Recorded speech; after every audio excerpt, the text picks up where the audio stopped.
Hello, welcome back to Satisfactory. Been working on our next step here. Now that we have some blueprints for the refinery and the blender, started putting them together to try to make a better fuel oil plant.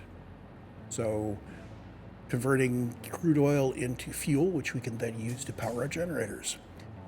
Using new recipes, we've got the heavy oil residue, which takes the crude oil instead of refining it directly into fuel or other things, mainly emphasizes getting the heavy oil residue out. And then we've got another recipe that goes in the blender for diluted fuel, very much like the packaged diluted or the diluted packaged fuel recipe for the refinery, but it doesn't require packaging and unpackaging, packaging up the water and unpackaging. Started fiddling around with those and running our number of our amount of oil up and down. I cranked it down to where we were just doing one refinery making heavy oil residue, and it pairs up pretty well with one blender underclocked 80%. So if we clocked everything up to the maximum, that would mean 250% clock on the heavy oil residue and a 200% clock on the diluted fuel. That's pretty good. And I thought, what if I run it up to the maximum? What if I run it up to how much can I do with a oil pump on a normal oil node, which if we crank it up to 250% overclock, turns out 300 oil per minute. And I came up with the plan you see up there in the upper left. So 10 blenders and 10 refineries, that's an awful lot to plop down manually and connect. So I thought instead, let's do a blueprint where we have a blender and a refinery. Okay. Then I noticed that I was spending all my time removing the foundation. So I went back to the original blueprints and reworked them so that they didn't have any foundations. Second thing I did was I removed the 1 meter thick foundation at the bottom. Totally unneeded. If we place a concrete plate somewhere and we place our stuff on top of it, we don't need the base of our blueprint to have that. So that's gone, which means that our sandwich layer, we have a double sandwich layer, sort of. Our machines are going to be at the same height in the blueprint as these constructors. And there's a subfloor where we're going to handle our belt work. The normal level where the machines are resting is going to handle all the pipe work that we can put there. I'm also going to put in another 3 meters of flooring above that to cover up the framework. So this is kind of like the blueprint that I used for my fuel generators you can see off in the distance there. Okay? You raise the foundation to cover the framework at the base. Looks really nice. I did the same thing with the refineries. They look pretty good too. And I did the same thing with the blender. It looked okay. So we're going to do that. And I've already done that, and I am not going to go back and redo it because here is our modified refinery blueprint. I'm going to turn it around so that I've got the input in the front now. Let's keep it that way. Stack it up to one end of the blueprint machine. We're not going to be going all the way wide. I think it's going to be 4 wide. So let's put it here. So the whole blueprint is going to be 4 foundations wide by 5 long by almost 5 tall. I could have tried to do this in the 4x4 blueprint machine. If I just brought my fluids in a little bit, that might work, but the height was wrong. What happens in the 4x4 is if you raise the refinery by 4 meters, this pipe, this exhaust pipe, sticks up through the top and it doesn't. And I couldn't get a blueprint that had the refinery with the solids tucked down below.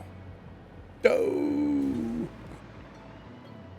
we do need that because our process here does have a byproduct. We have polymer resin coming out of the heavy oil residue machine, and we have to deal with that. Program him up. He's going to be producing heavy oil residue. So he's got liquid input, liquid output, and solid output. So no solid input. We can eat this air hole. Boom, like that. I am going to paint him the color of the thing he makes. His input is crude oil. His output is polymer resin, just like that. And then we've got this output. All of our instances of this blueprint will provide the same polymer resin output, which we are then going to gather up together and merge and then do something with. Either plastic or rubber or some combination of both. My plan includes 2 refineries making each one, which gives us a nice 40 plastic and 40 rubber per minute. Pretty good considering that the entire purpose of this machine, of this layout, is to maximize the amount of fuel. The fact that we're getting any rubber and plastic at all is kind of a bonus side product. Now next to that, we need to place a blender. Need to reverse the blender. Wait, no, we don't. I'm going to put the blender in forwards this time. There's our blender.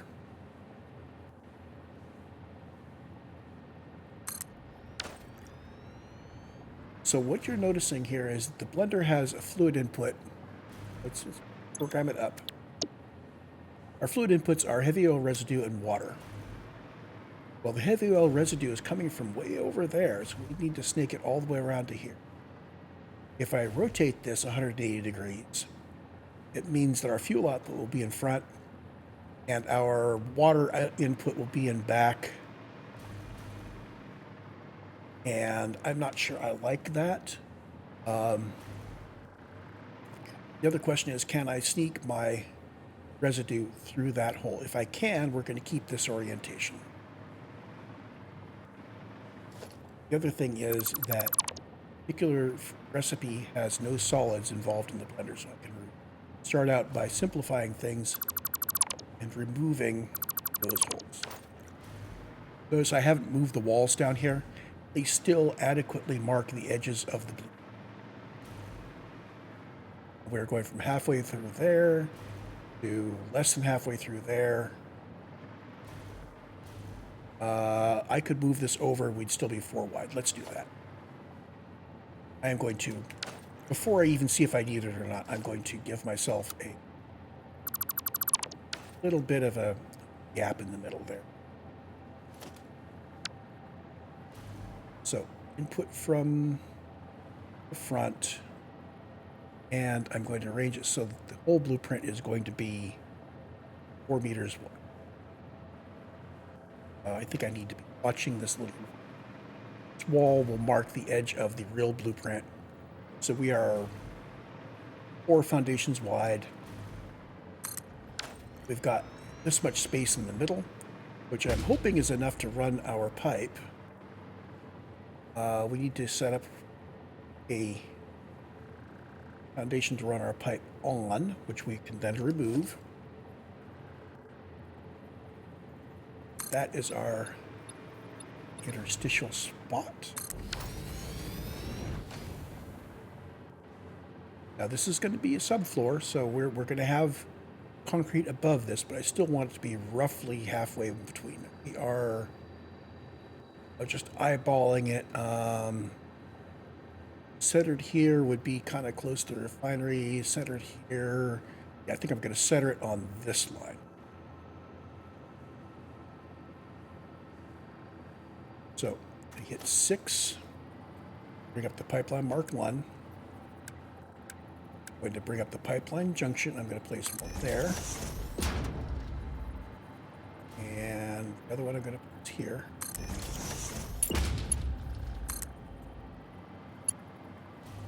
Down this pipe and see how we feel about that.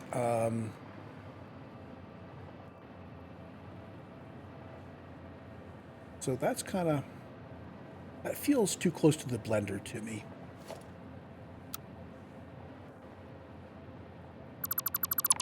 Okay, let's try one to the left.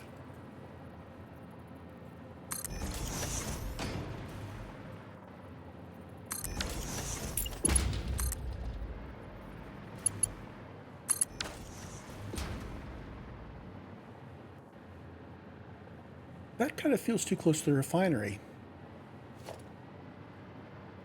Can I, in fact, put it halfway in between? Put it here. H. Can I control nudge it? I can. Aha! Okay, so place it dead center and control nudge it to the right.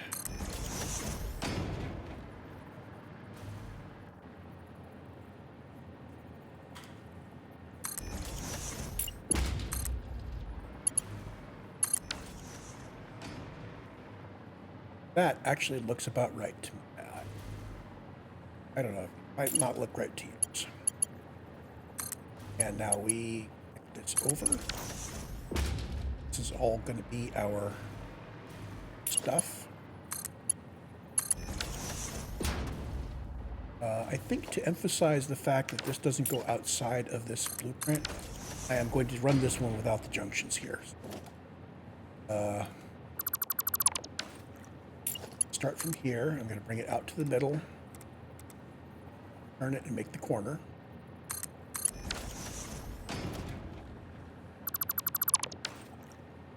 And we need to start from here, the middle, turn it, do that.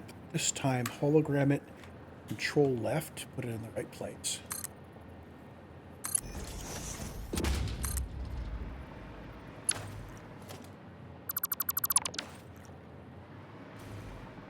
I'm going to remove the supports.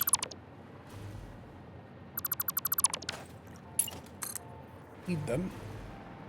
He's going to come out to the middle. Turn. 2. Hologram it and do controls to get it lined up to where I want it.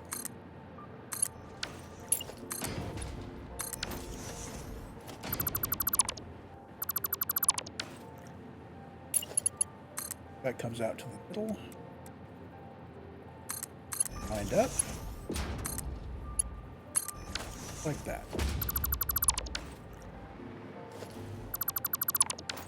Yeah. Right now these are clean Mark II pipes. This is diluted fuel at 80%.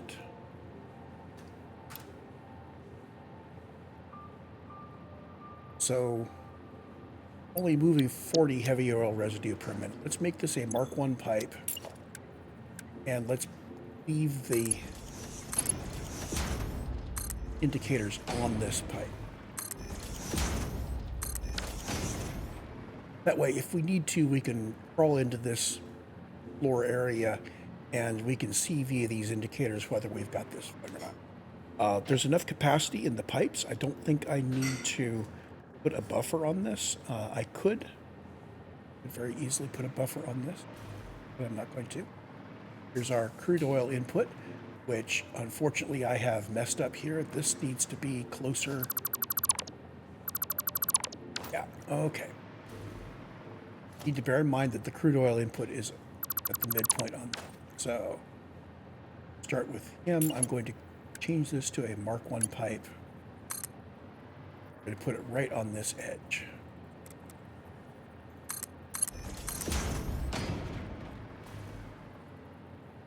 So boom, up, hologram, draw to the right.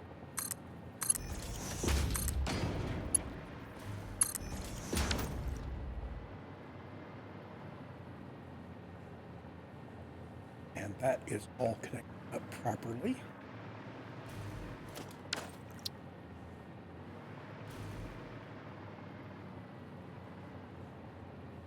Paint it. Need to be painted with that color. And done. With the pipeline supports. The reason why I feel good about the pipeline supports being gone is this really is embedded in the top foundation. So it's got plenty of support from the foundation it's sticking to the ceiling. So when this guy gets drawn through, he has plenty of clearance.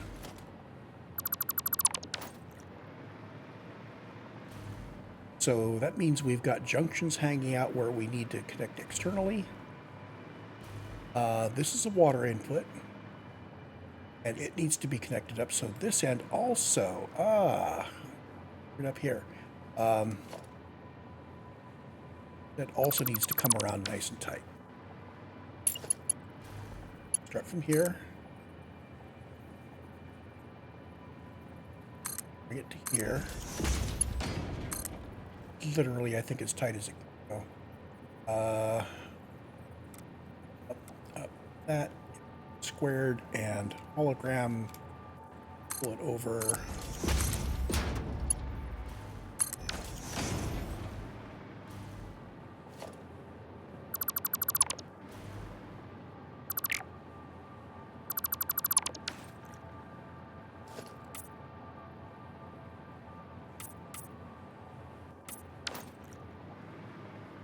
Go. And bringing it in close to the machines like that kind of emphasizes the fact that this is a purely internal connection, that and the fact that there are no junctions. Got our water here, this line. We have our crude oil.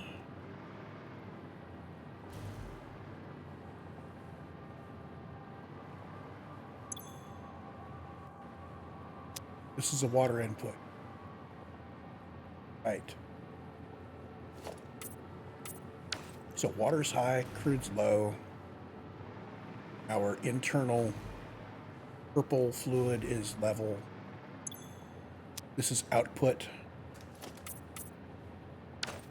And I am going to color this machine by what he is making. Just diluted fuel. Got the right color there. With things colored, I end up being less confused about what's what, because I go back and forth on whether I want these machines front to back or not. So this blender is in the opposite orientation of what I was working with earlier when I was trying to work at this recipe out. The benefit of turning the blender around is that the purple line is shorter. It does, however, leave me with one input on the front and the water input on the back and the fuel coming out the front, so it's a little bit inconsistent. Turning it around like this meant that both of my fluid inputs are on the front. Solid input is on the back. The solid is on the bottom, and the fluid output is on the back. To remove these 1 meter foundations, which we no longer need. This is a 4x4 blueprint. I think I am going to go ahead and put in the floor and the superfloor, but subfloor I will leave just with these little walls to assure that we get the right. I don't need all of them. Floors are going to extend out to set the horizontal and vertical, so the north, south, east, west directions.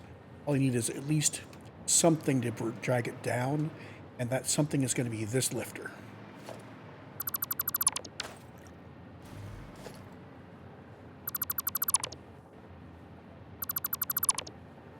So that lifter assures that we've got the right vertical set. The walls for that.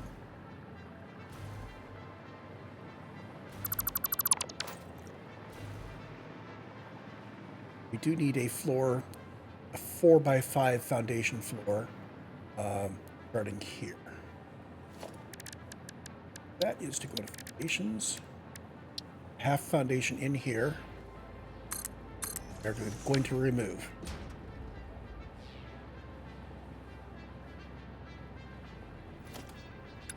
Go to 1 meter, and I'm going to zoot this.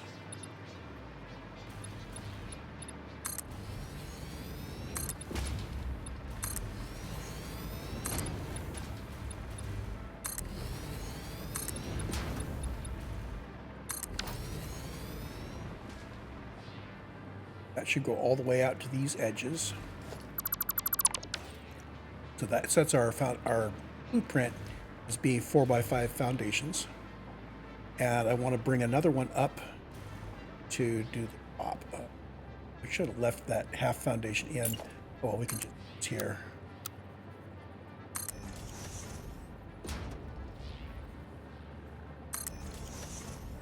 And there's our level. So we're going to zoom through. So this leaves us with a question is, do I use my foundation here, or do I use a half foundation, leave that open hole? If I use foundations, I won't be able to remove the other one. So I'm going to substitute a half foundation for that guy.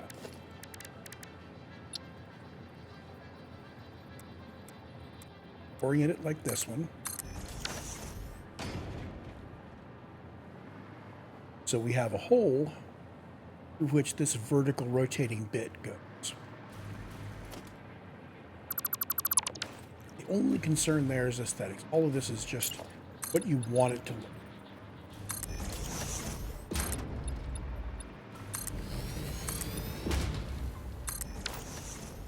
And if I put the other foundation in the middle there, well, first of all, it would obscure the other half of this. And second of all, I could never get to it. The only way to change it, to paint it, to remove it, would be to remove the blender to do so. So we're going to leave that. I believe, yes, this foundation is visible from the edge here.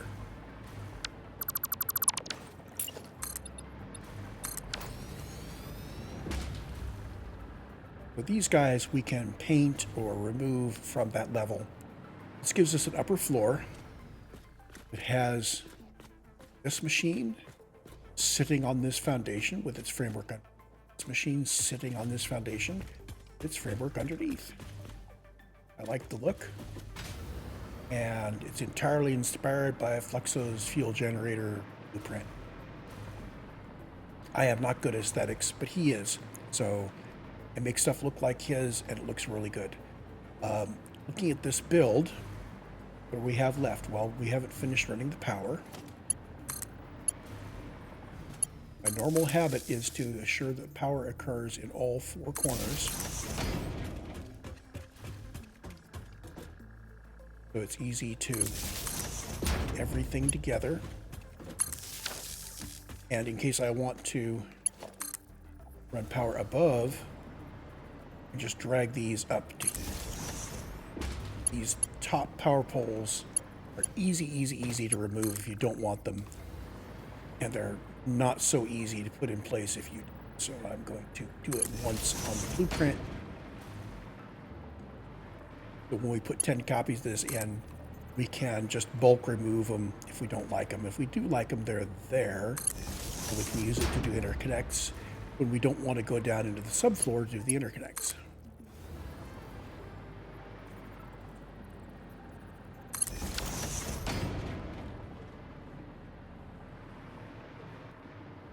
And there's our base blueprint.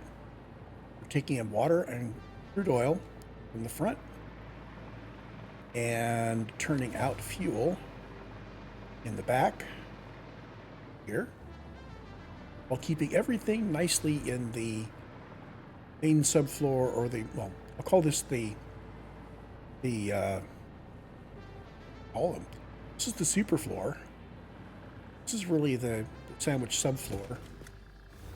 Bitter floor?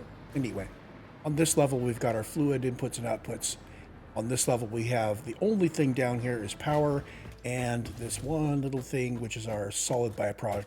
That's going to make it super easy to gather the solid byproducts up and ensure that they are dealt with and drained from the system. Goes back up, this whole thing stops. So good.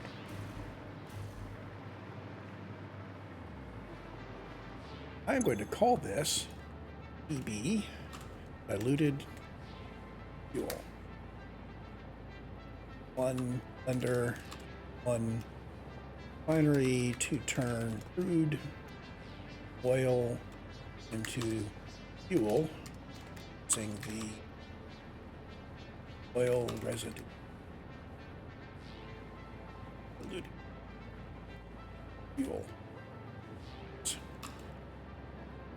Input and primary input are the base level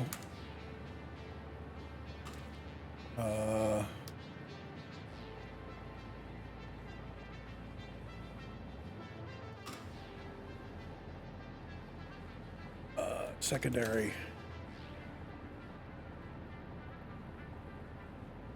fluid on the super floor, raised 3 meters. Solid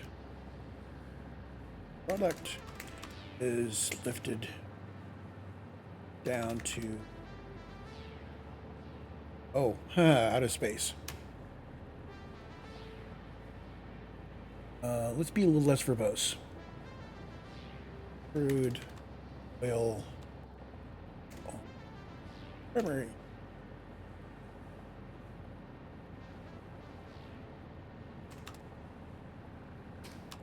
Fuel output primary. Back. Water phase 3M front. And resin output on subfloor. Foundations. And that's as much as I can say. And the symbol, oops, I'm going to add it here. Oh, actually, we need to put a new sub.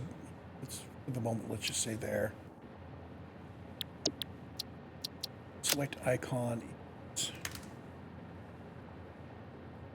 Fuel icon like that.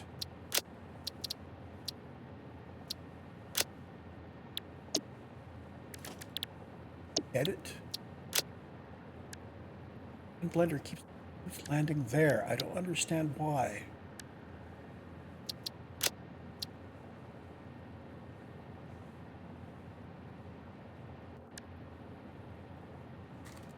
Weird.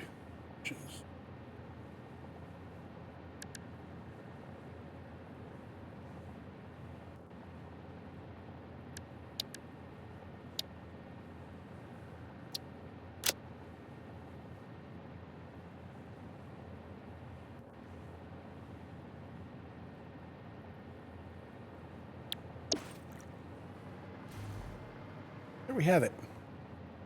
The other thing is we will be placing some refineries for residual plastic and rubber. I think I can just use the existing BB1, drop me a refinery, and I can just clip them together. It's not too much of a headache to get those going. I'll put 4 of those side by side and then handle the interlinks for the 2 pairs. And I may change what I do there. So we're not going to lock that down in the blueprint make. So it's been half an hour. We've got the blueprint done. I'm going to go start using it and do here. Print designer, clear it. Take all. Now, before I go running off, I've had it with you. Making a new blueprint. Going to use that blueprint in this.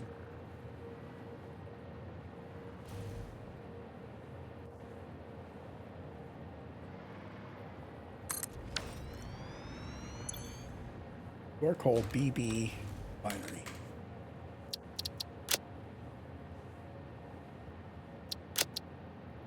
Unconfigured refinery. Fluid front. It's on back. Fluids. Drawn level. Junctions. Solids dropped into subfloor.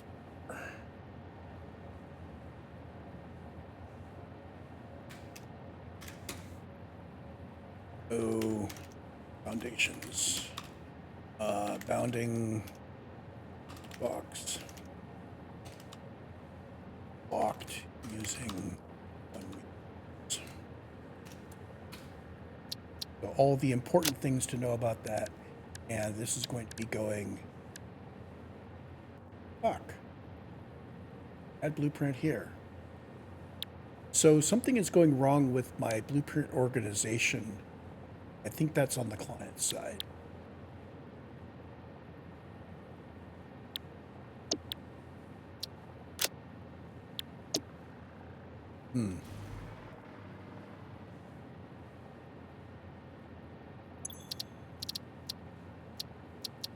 Blueprint. View. Blueprints. Edit. Heavy refinery is there. Fuel goes there. This guy goes away.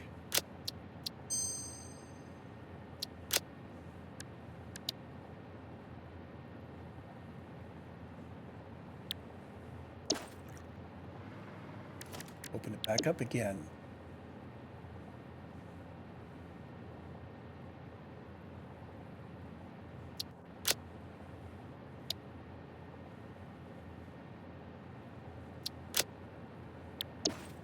Okay, I am going to disconnect from the server and reconnect, and we will see if I can get my blueprint organization to work. That pisses me off. You guys, come on. Come on. Organizing files into a hierarchy. Could have just used the host file system. And if you do it yourself, it's not that hard. I don't know what approach you use. I probably shouldn't even think about what approach you use. But it shouldn't be flipping things back into the wrong place. Pausing. Okay, I think I've got it worked out. Restarting the client appears to have helped. I ended up placing the existing blueprints back in the blueprint designer, not loading them in, but placing them into a blank blueprint and resaving them and moving them in place, and they stayed in place this time. So nobody undefined, and my building blocks are proper. BB diluted fuel is still the one that I want to build. I need to set this up on a to-do list. So I carry enough stuff to build 10 of those. The other thing I want to build is some one-wide refineries. So I guess I need to build 4 of those. And anything else? Water extractors, oil extractor halves, we need water extractors. Add those to the list just to make sure we're carrying the material. I don't want to get things going and then not have the mats to build everything we need. So we're going to need, let's see, 8 water extractors. Oh boy. We may not build this whole thing. I may just rough out what it's going to look like with the 10 and the 8 and so on. I may also, for the 8 water extractors, I may initially overclock some of them. So 8 divided by 2.5, well, we could put 4 in, overclocked to 200% very easily. Notice the plan there has 8 downclocked to 95%. We're not quite there yet. The byproduct handling ends up with a strange total. So, yeah. I may put those in catch as catch can. We have the oil refinery out there, and I believe I am carrying adequate supplies of new stuff, power stuff. Let's see here. Carrying my stock of everything. Show that. I have been going wild searching for all sorts of things out there, so we do not need to carry.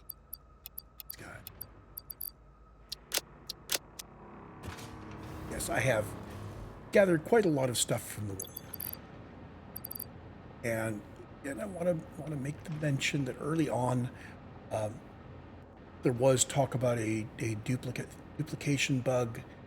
I tried it out to verify it. I think I rolled things back. I may have some duplicate stuff. It would have been the interesting things like Summers loops and Mercer spheres, because if you can't duplicate a Mercer sphere, then it's not a true dupe. But it is a true dupe anything. You've seen it around. It deals with deletion of belts. Anyway, so I may have some duplicated stuff. Later on in the game, I'm going to count up how many I have as I start to run out of finding in the world, and I will sacrifice what I need to sacrifice to make sure that in my final factory I am not deploying more Summers loops or Mercer spheres than are. Right now, I'm mainly just borrowing from my stock to build things and then putting it back.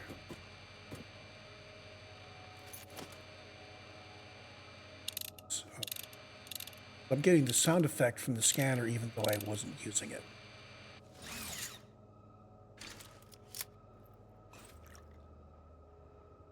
So we need to go over to our oil area. Get out our...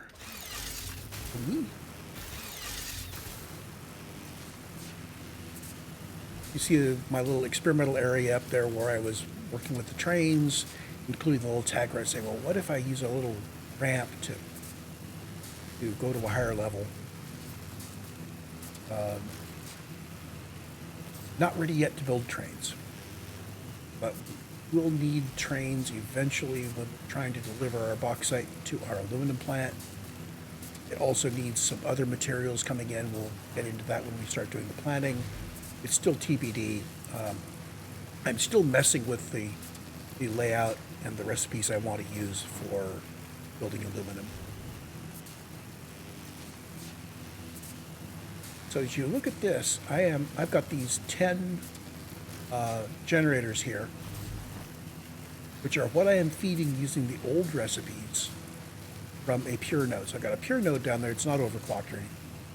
And it's feeding through basically the standard recipes, no blender, no containers, just standard stock stuff. And it can feed 10 of those. We're going to be feeding off of that guy.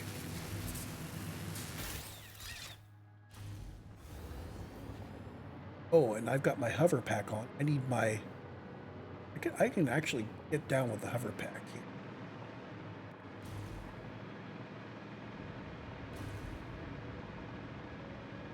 Hover pack's good as long as you have electricity.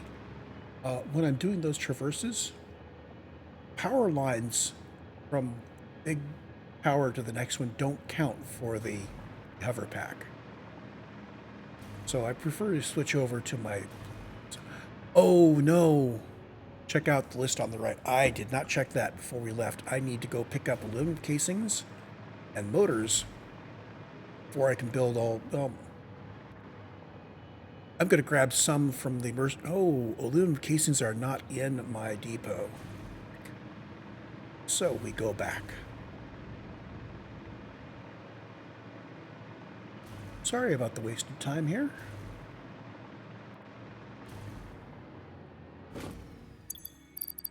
I put them on the list and I didn't afterwards. I'm an idiot.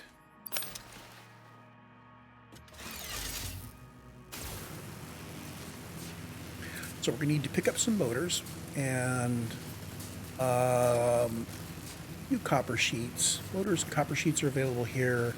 Aluminum casing, I have a box of those I can draw from. I haven't built our big aluminum factory yet. Notice I have not included in here the cost of the fuel generator because when I build the initial thing, I will be just pumping my fuel into a container, and then from that container I'll be sending out to my existing fuel plants so that we can start to dismantle the other fuel plants while powering their generators from the new fuel plant. And we'll do that until we've got some things going. At some point, I will work out how I want to build many, many, many more fuel generators. And how many of them, it really depends on at what point we're going nuclear. I'm going to try to hold off going nuclear until we can deal with the byproducts. So we let go. At this, and we want to pick up motors somewhere. Our modular frames, so those are here.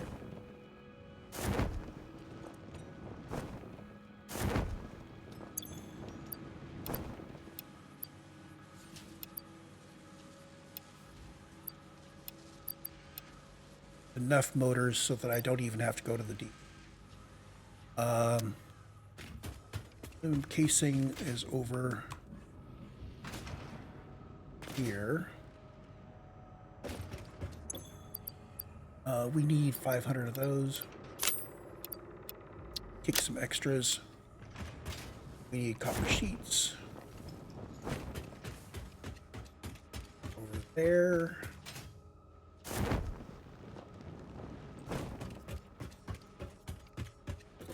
And I'm going to need 1,000 copper sheets, so...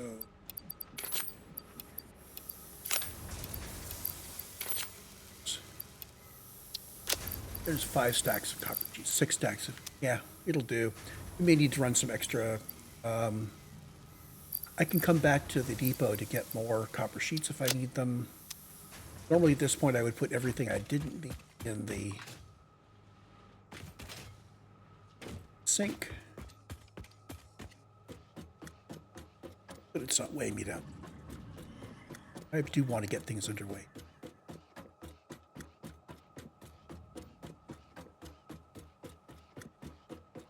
Is it faster to run up a ladder or to ascend with...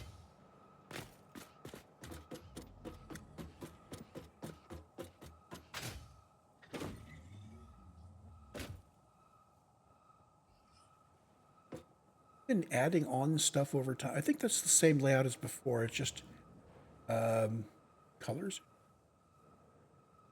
Remember these guys being darker.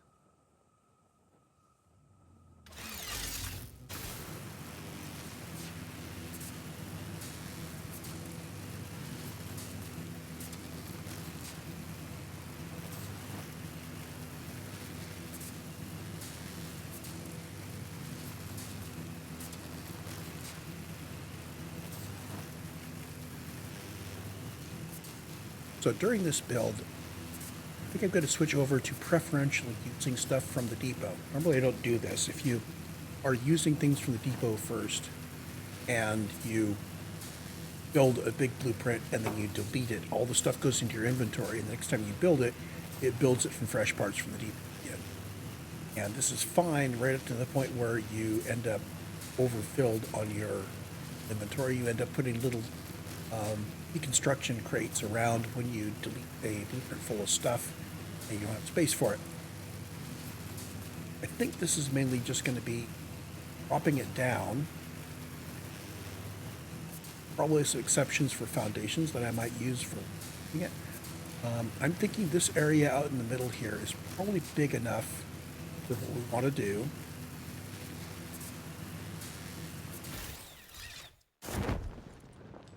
So our first set is going to be building things over here, sending the crude oil in, and feeding our fuel over to these guys. The first thing I want to get is a nice flat area. We have a blueprint which is 5 by 5 thin concrete slab. Oh, he needs to be world grid aligned, so we really want to start from over here and work to the left. Yeah, I think I want to be on the same level as him.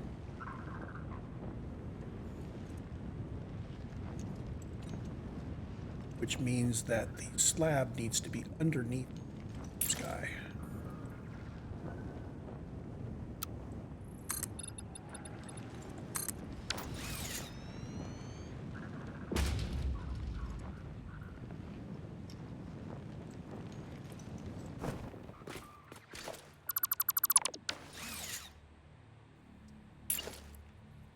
So,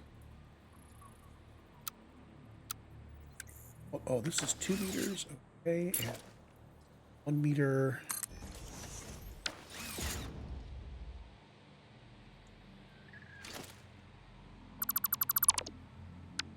Come on.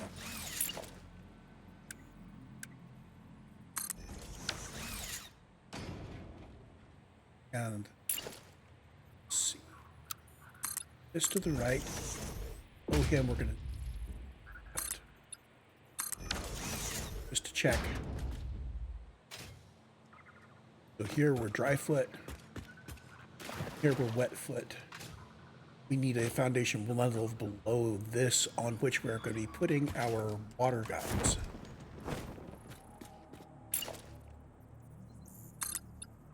So that's the level we're going to put.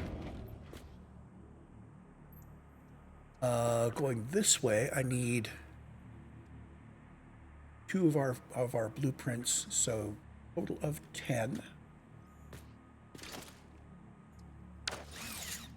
That area, so we can just get rid of you. Thought I got it. Just like that. This level is not important.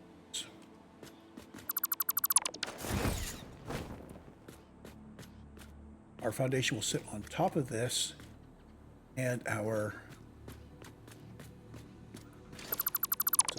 there's our two important levels that we're doing here.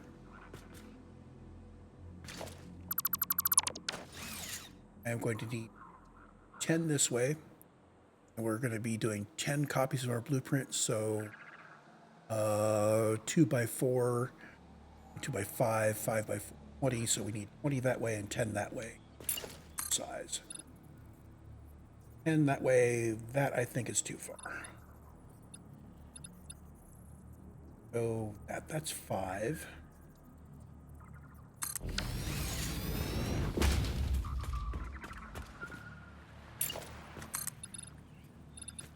I think that works.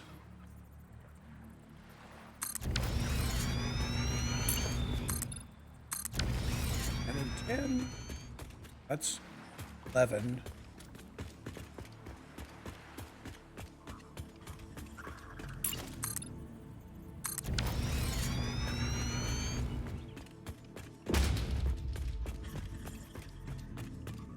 Okay, that fits.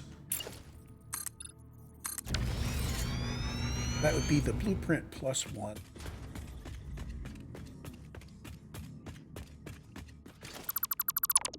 It's going to have there.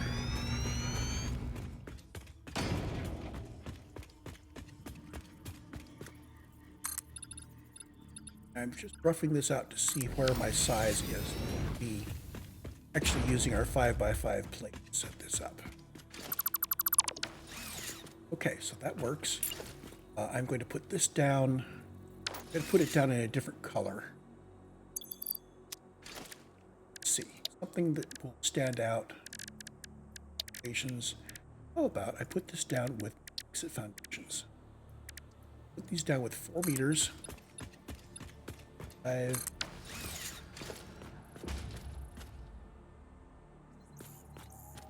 That.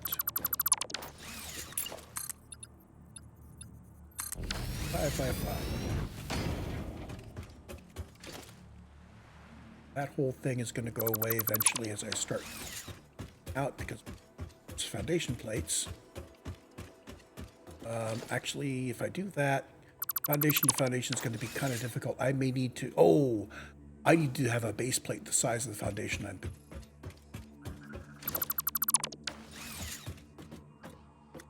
Your level is not important.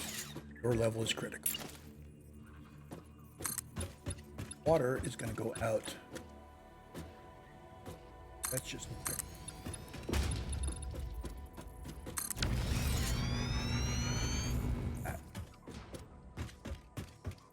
Blueprint machine. I'm going to drop a foundation over here just to put the blueprint machine down.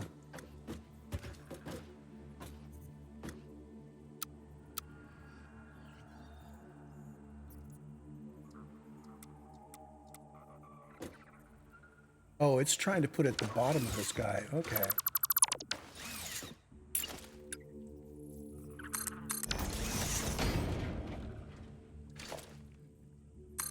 Didn't realize that. So these actually have to be 1-bys.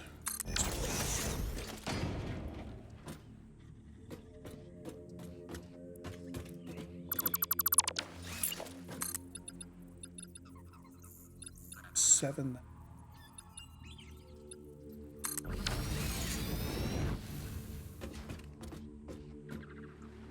Temporary blueprint machine is this.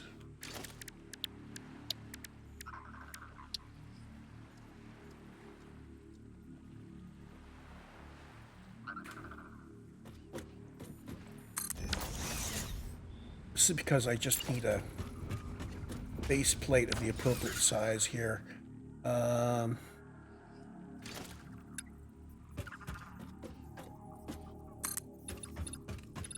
Correct size, correct orientation.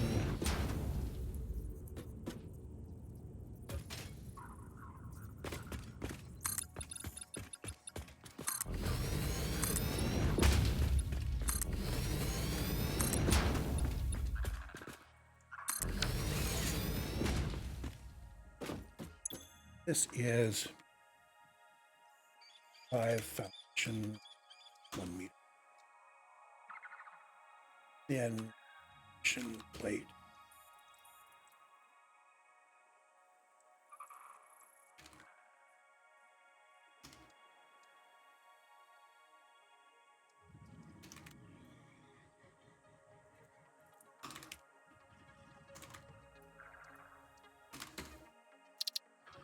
Icon in concrete. There we go. Boom. Save blueprint. Building blocks. Let's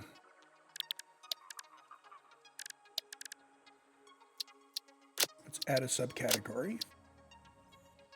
It's plates.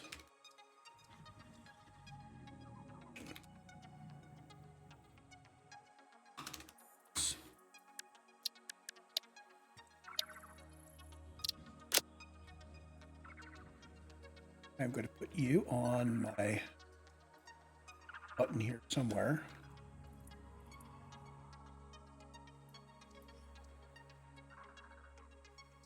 It's a good one to start with here. 6, 5, like that. Interconnecting. So I am looking at this. I'm going to need conveyor belts, mergers, and I'm going to need pipeline. Just do that, and I can scroll through.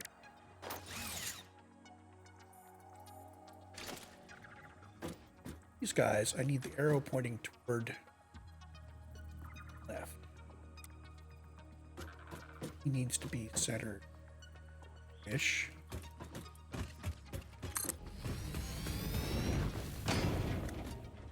Go to blueprint mode so it clamps on the blueprint.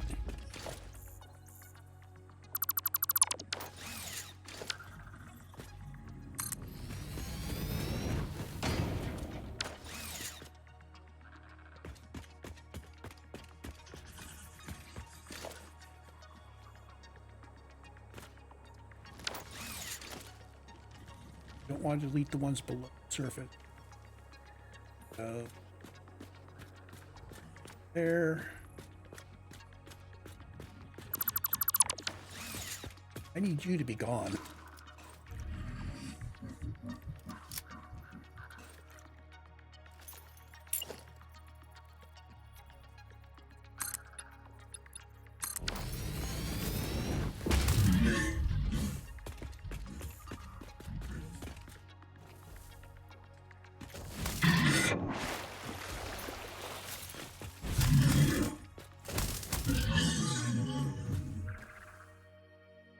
Going. You're going to be a pain in the butt.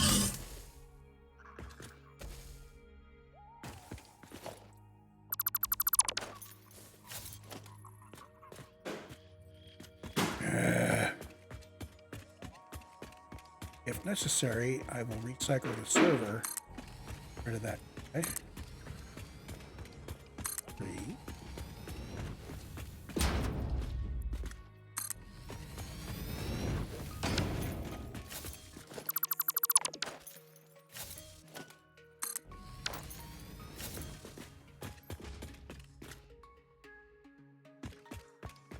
That right? Yes, there it is. I'm going to draw that alongside here. TB, where we're going to be putting our actual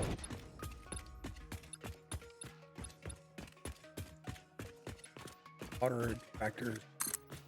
have a nice, generous water area here with a flooring, so I don't need to cut it as far as we go.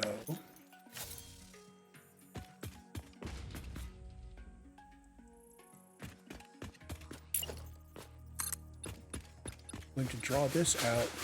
I think the idea is that I'm going to bring my water along.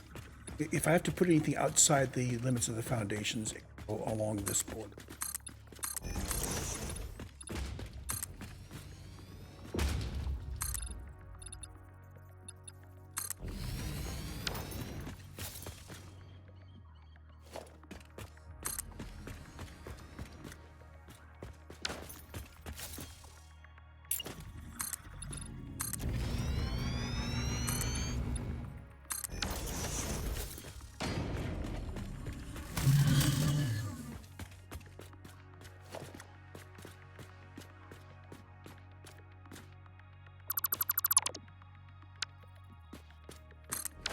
There, our base plates are finally in place.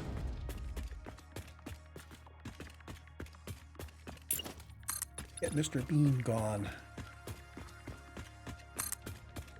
And they are the proper size for our blueprint that we're going to use. And they're all oriented the same way, so I don't fiddle with my orientation as I use things. Oh, you can't need a blueprint designer if it's got a blueprint in. And I'm hoping that didn't mess up the server just now. Don't know what I'll be doing with that area out there. But it's a nice, convenient 5x5 kit.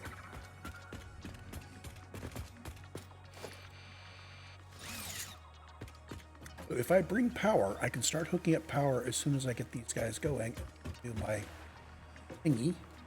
I do want to raise the oil.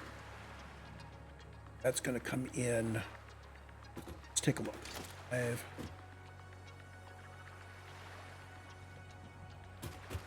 Switch from this way. That's on oil. So we need to bring the oil in 4 meters above this level. That's easy peasy. So what I'm going to do here, I'm going to go in here. I'm going to use this double ramp. One of them.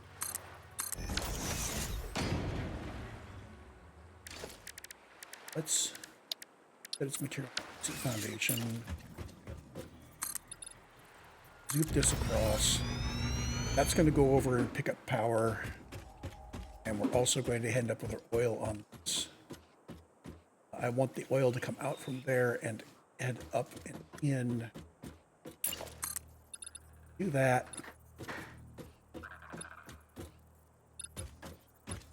I've been covering up frameworks a lot. Good. Bring this like this. Not being jetpack. We have power. Jetpack. So you need to come up here. Those are on this list.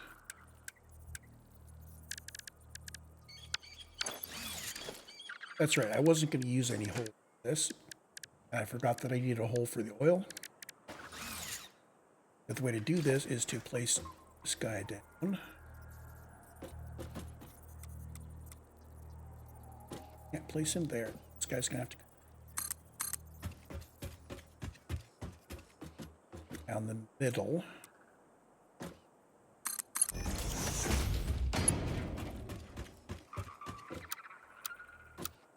We do horizontal, vertical from here to here. Hey, that looks pretty good.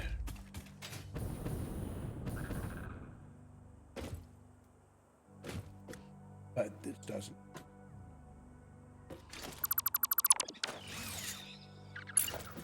Let's see.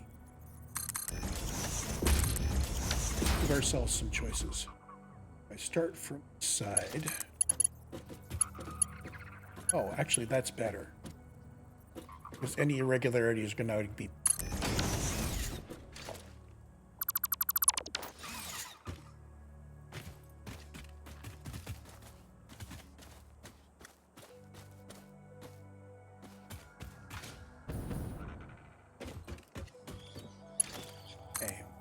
This guy, overclocked.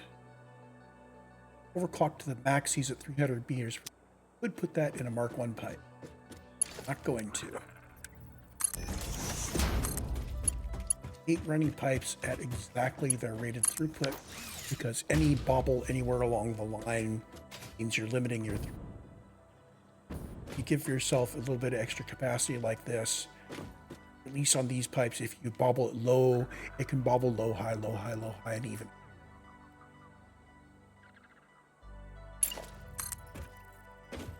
I'm going to bring you to the edge of this. Here we are going to stop until we get these guys in. You need to paint this.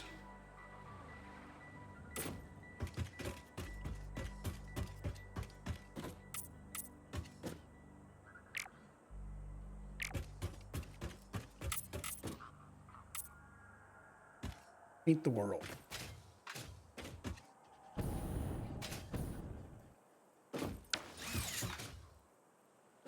I could even paint foundations color of the primary thing that we're working on there. Not going to, but I could. There's our oil. Our water is going to come in from the far corner and be routed down that edge. And check and make sure that works layout.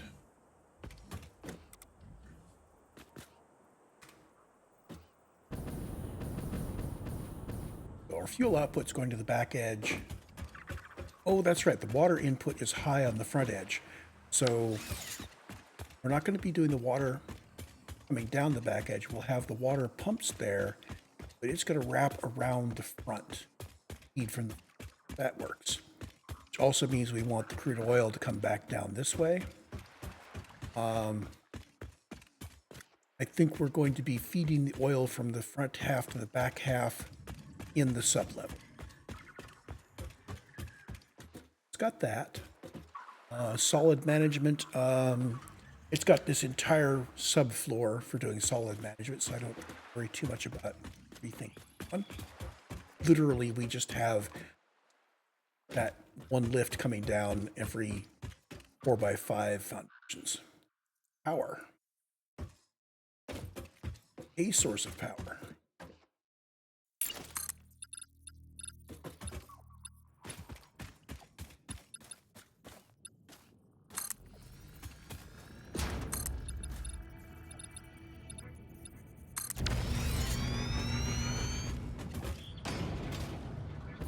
How unfortunate that we are at a different level.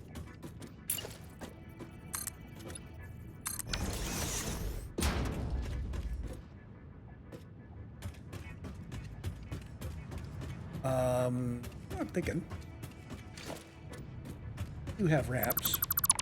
Should use them. Put this over.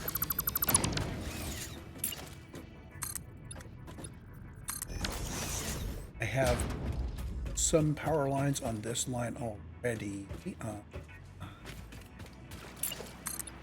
do a little trick to get my power lines to be nice and level. You across. Level. You up. There. Hit H. Sneak it into place. Now we've got this at this level. Hey, all the way across.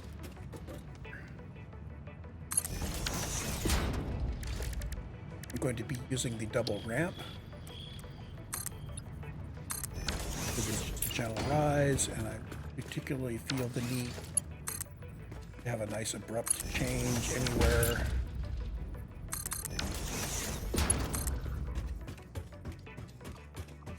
I don't want to carry it to the back because this is all obscured. So power is going to come in on this line.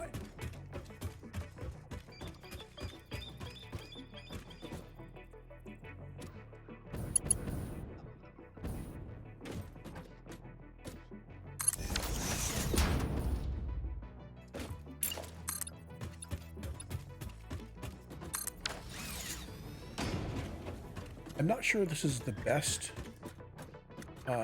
position to put this in, but that doesn't look.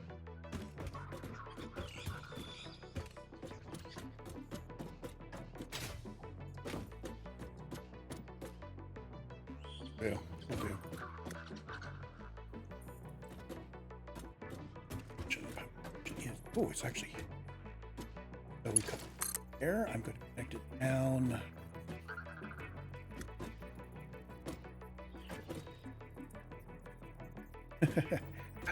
I'm going to connect it this way. There on.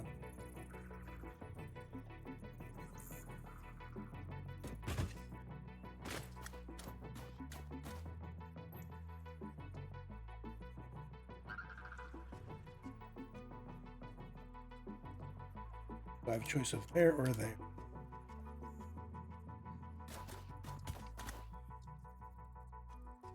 Might be able to sneak it in between.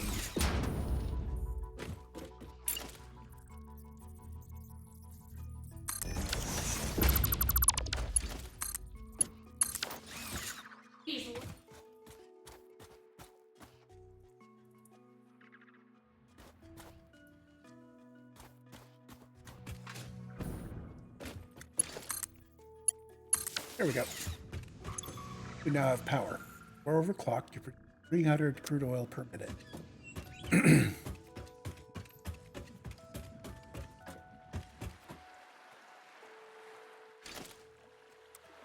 Diluted power. Diluted fuel. In here.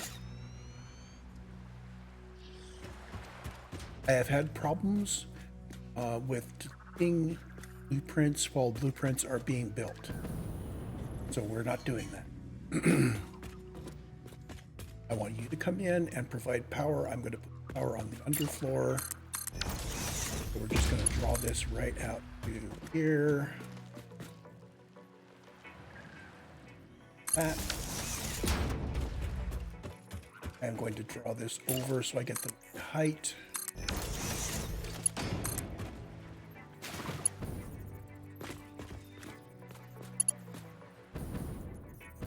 Here. Kick over from that corner. Half kicks.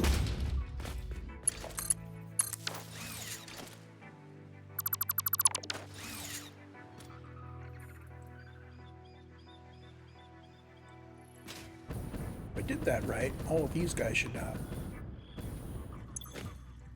And they do. Is waiting on receiving crude oil. Is waiting on receiving guys. Are we painted properly? Yes, this is painted for water. That is painted for. So I've got a choice. I can either arrange to send crude oil that way through the subfloor, or I can send it this way. I think I am set up to send it this way. We're going to put a junction out here.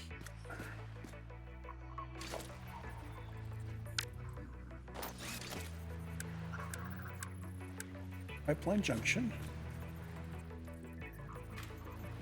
Hooked up to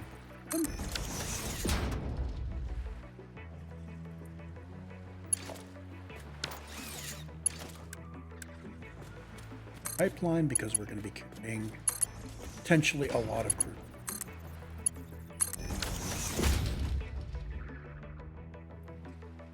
As long as we have the materials for the Mark II, we should use it.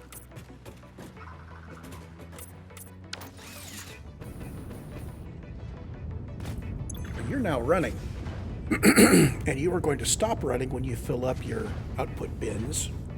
But until then, we are consuming 30 crude oil per minute. We are producing 300. So 10 of these machines, and that's what we have space for. You are receiving your residue. Hey, but you don't have water yet. I could bring the water in from this side. That's not actually a bad thing because that would mean, let's draw this across and I will go ahead and start bringing the water in. Buildable is already this guy's.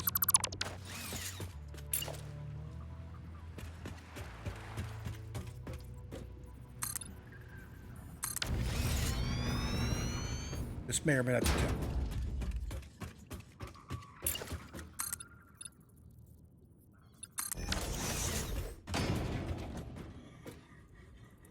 I do it this way, bring the water in on the superfloor, zoop the superfloor. Let's get this set up, second blueprint, so that we can see where everything is.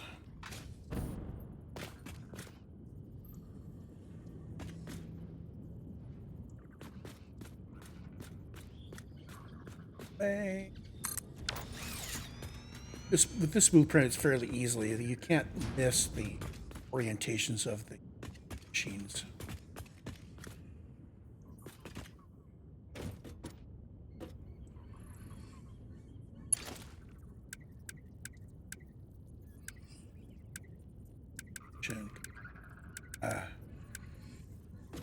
That line.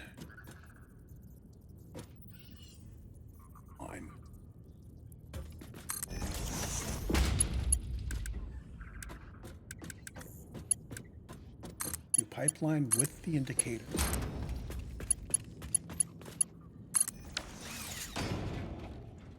Expecting crude oil.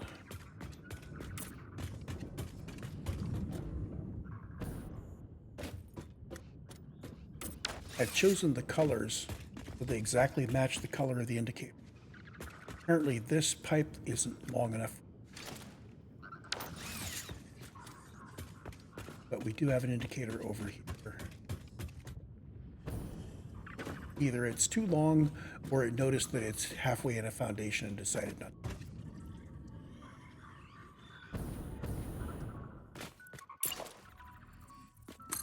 Beginning to lean toward these foundations on this side being temporary.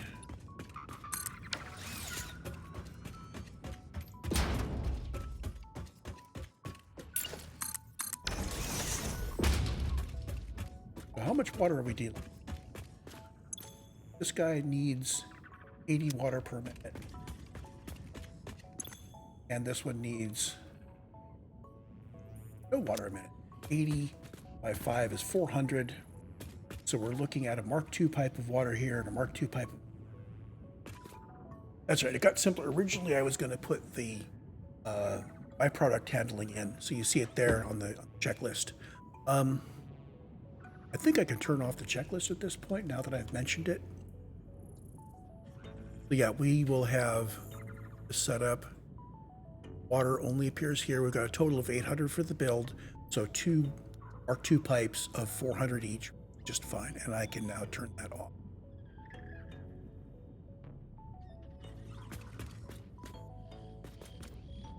Water needs to come in. I need 2 pipes of water, so I'm going to the left. Going to be side, the other left.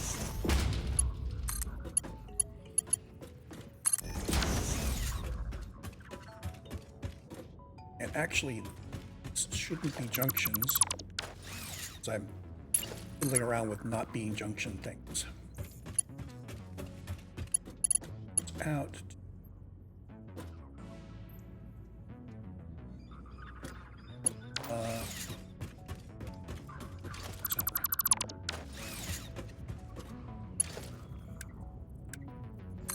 Pipeline 2.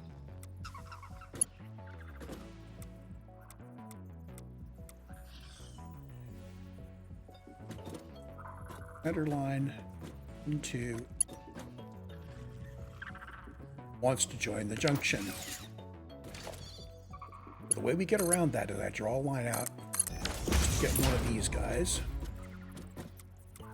hit him properly where I want him.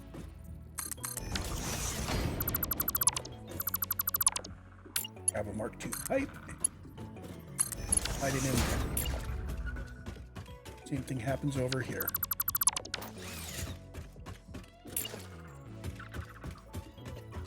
Coming up this way, there's our center line. There's where I want the pipe. There's where we end up with the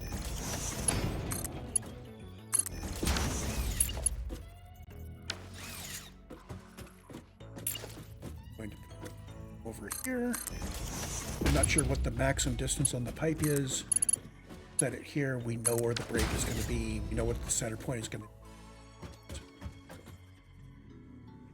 be. Each one of these needs to be 400. Water extractors do not overclock. Overclock to 300. So I'll put 2 water extractors for each one. So we need a total of 4 water extractors. I will be overclocking this time.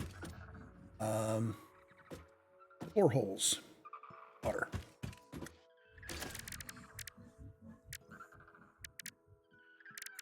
Didn't think I was going to do it. Decided to do it anyway. I'm going to bring them down beside each other, so this is actually going to be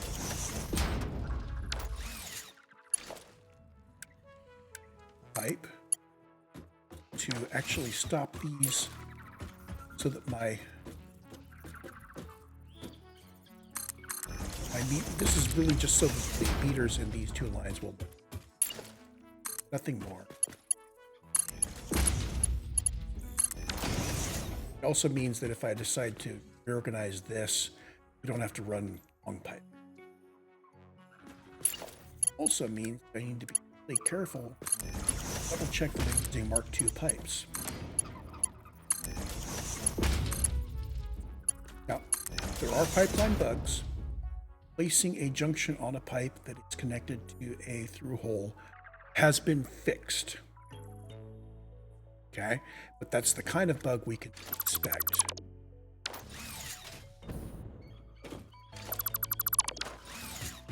So, you know, work defensively.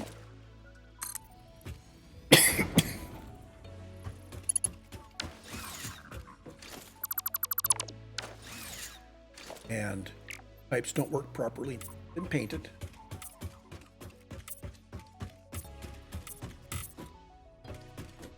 I'm going to paint the through holes. I am not going to paint the foundation. Unpaint the foundation. Oh, I may be able to remove those through holes at some point, because we are also going to be removing this foundation. Decided that's going to be done sooner rather than yes, I think it's time to do it now.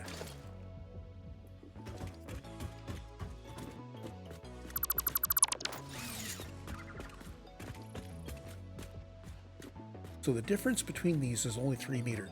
Still more than adequate clearance that we want. The fact that I offset them from each other is just a accident. And foundations can go.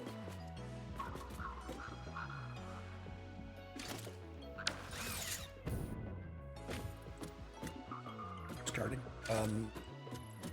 here. Down. I hit the G, so I'm only going to be deleting the kind of foundation I want. All the way up to there.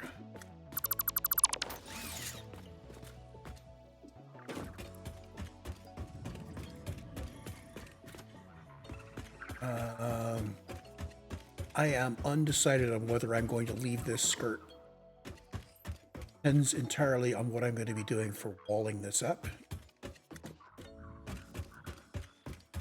I'll tell you right now, though, if I'm going to wall this up, oh, that looks sucky.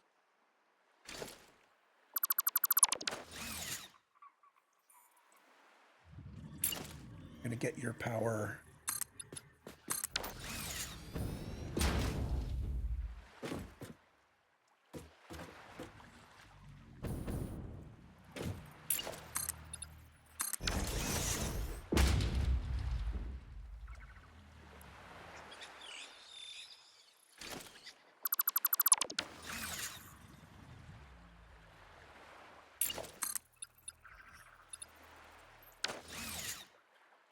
Do this without really bad.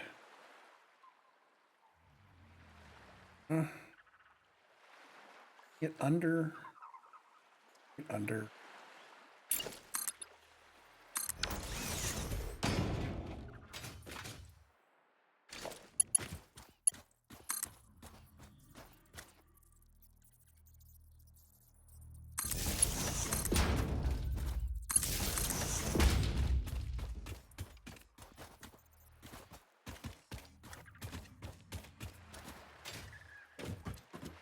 Size corner right bring it in there. This guy's has more connections on it than I want, but this is a walkway.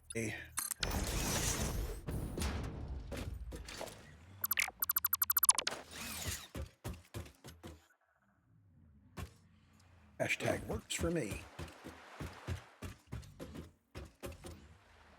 Hashtag good enough for government. We'll get some water. Yeah, I'll be putting down all 4 of these. Need to go along that edge somewhere. I like the idea of putting them all at the far end. There's likely to be most water. I think I need foundation slide.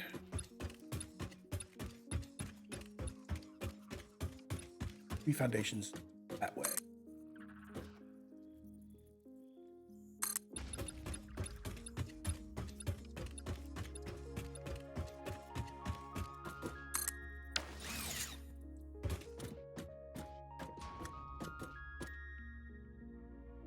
They have been over.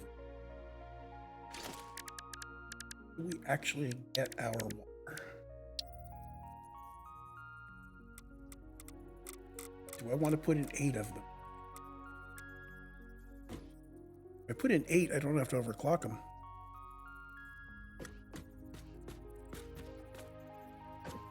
Close as possible to the skirting.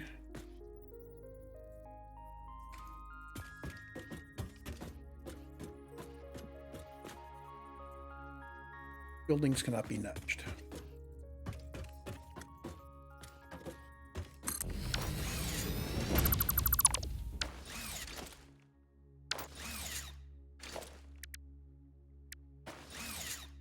This is where I want to use my hover pack, actually.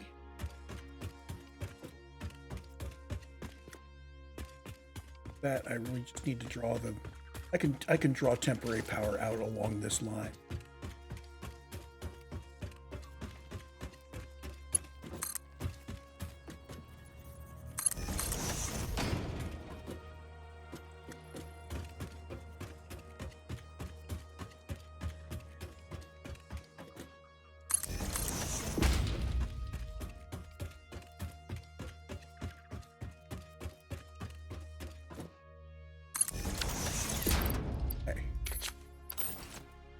Back on hover power.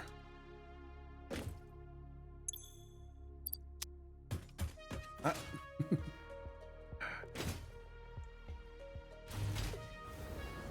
This guy doesn't have power yet. I didn't come in. Whoops. He's stuck in rise mode. That's no good.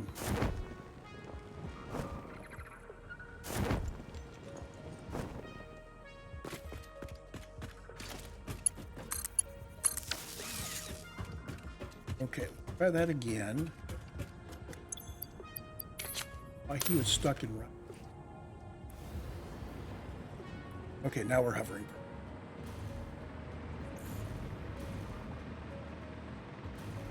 I think I saw a mention of that. It may have been in their known bugs. We'll be doing 8 of these.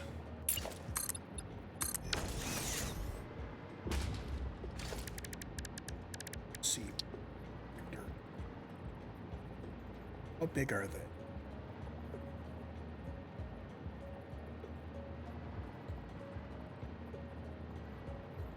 Possible to fit it on. Goes from those 3.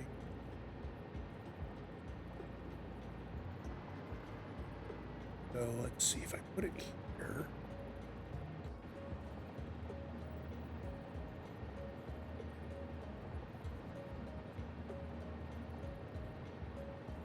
That puts the leftmost, look at the left-hand side of the water extractor. I am going to put it on that edge there. Put it there? I can put it there. Okay. We're going to start just inside, so we're going to ignore the skirting. The question is, from here, can I make the turn onto the middle lane?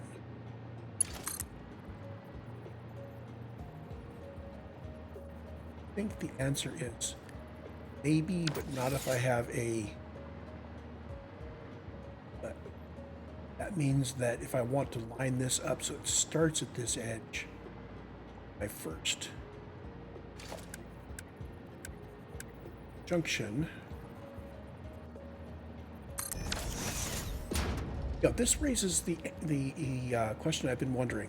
If we do this, they did put something in the notes about soft clipping. If I do this, that looks like it's connected. Actually have a connection.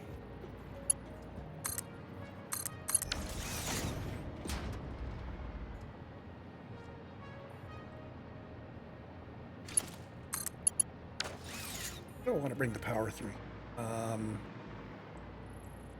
We want the power for these guys to be drawn from the edge of the foundation there. So just temporarily we...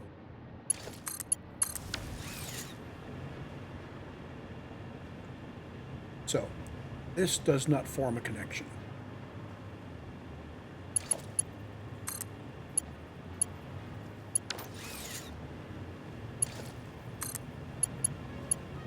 And that doesn't work. Means that guy has to be moved back.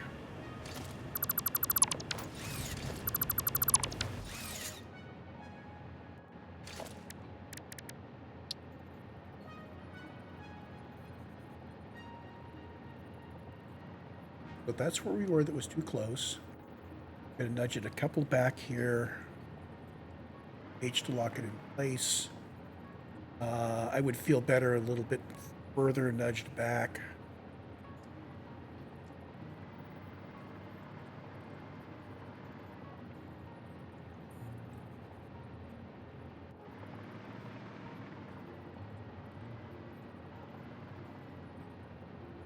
Okay, that allows me to bring the water in there.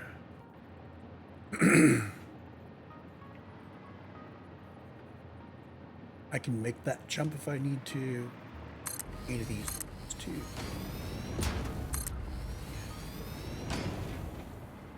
Four. 5. 6. 7. 8. So on the far end, we were lined up so that that edge was there. It looks like we are 1 extra meter. There it is. I wasn't expecting it to line up correctly, but if off by 1 meter, it means that somewhere you've got a 1 meter gap. 1 meter in 8 is not something... That lines up perfectly. 8 of these in 10 by 4. This is 1, 2. These guys are 2.5 foundations wide exactly. I should have done them. I should have noticed that and done them. So you need 4 of them on each belt, on each pipe. 4 are going to go onto, up the middle, over here.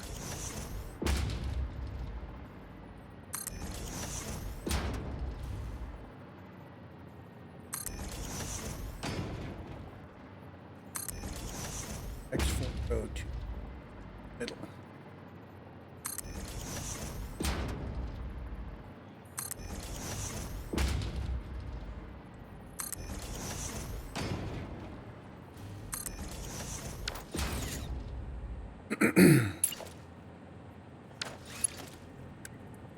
Work 2 pipelines, horizontal and vertical.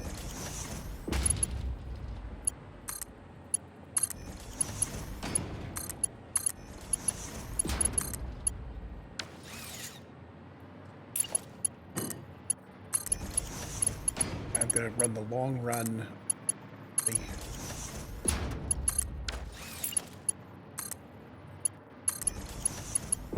You need to avoid having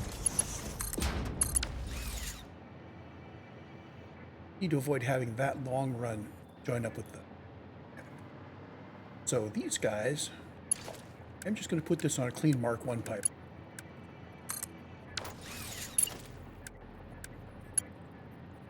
clean pipeline mark you.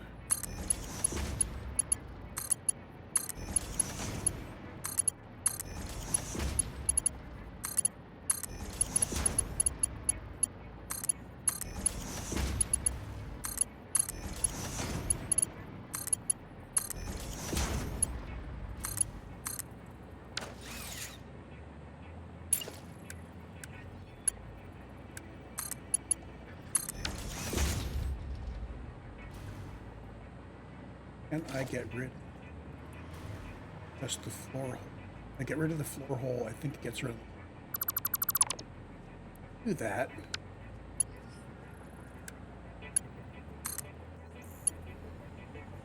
Horizontal to vertical does the wrong thing. And have it make a turn.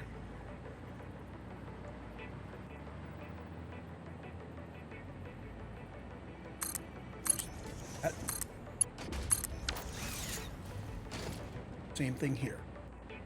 No floor hole. I think I'm going to put this in manually, so I can try to join the line. Well, I've got it on my cursor. Place them here. Guide.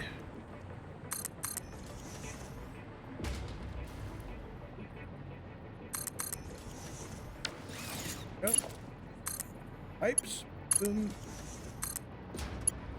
Boom.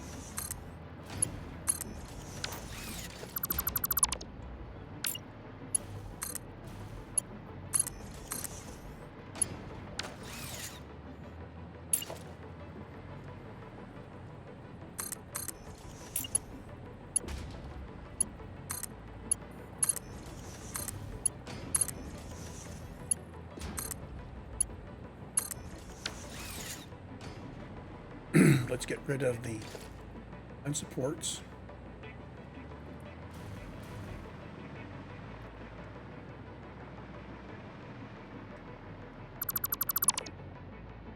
And paint.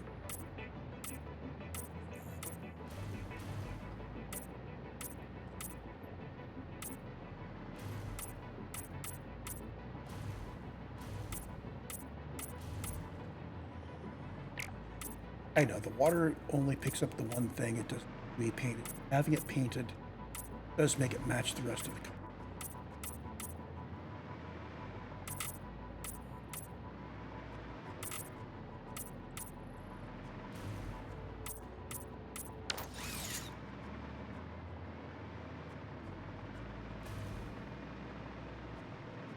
So for power, I want to have these machines pulling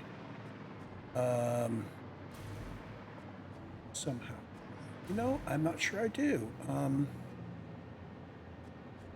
I could put down a 1 meter tall power rail along that line. Ooh. Ooh, no.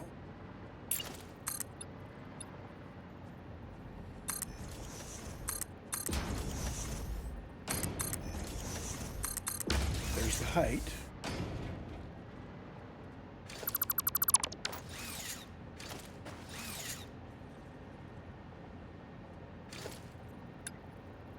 Basic wall here.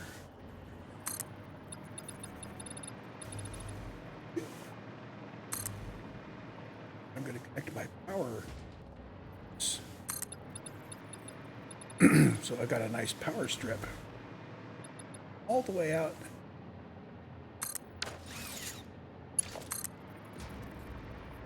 Who are going?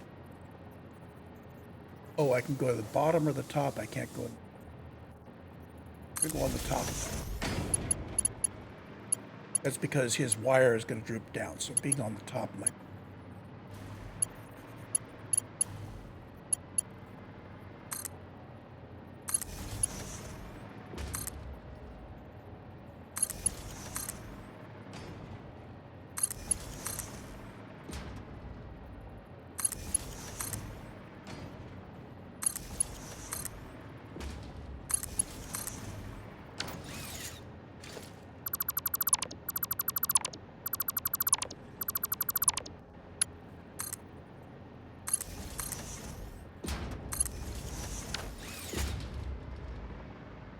get our power? Well, we get our power from down there.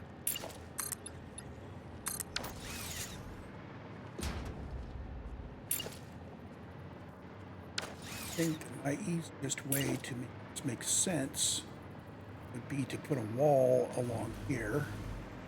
That may be replaced with another wall, so I'm not going to place it yet.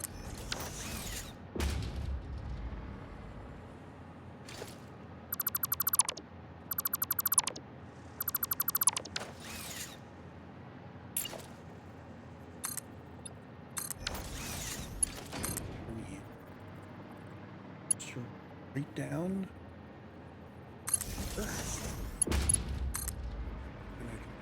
Straight over here, which is going to connect.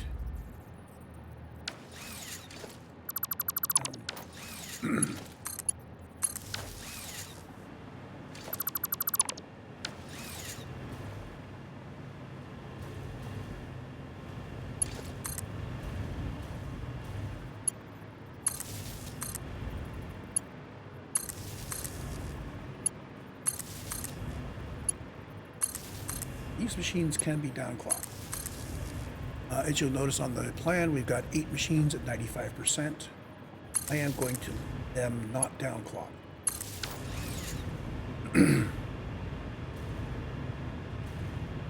I do not have pumps in here yet. Do I need pumps? The question is, are we getting water in the top? And it looks like, yes, I need pumps. I'm going to slide the pumps in here.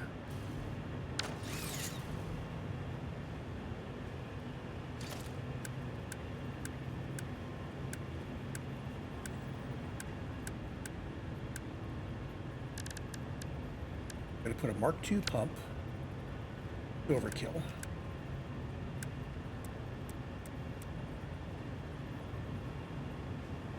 I'm going to go kind of to the right a bit, so you don't overlap too badly.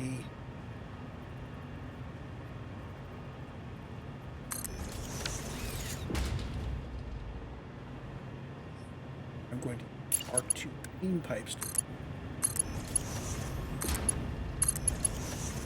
Notice I didn't drop the pump into. If you drop the pump onto a pipe, what you end up with is you end up with a cut in the pipe, and both of the pipes hit that cut.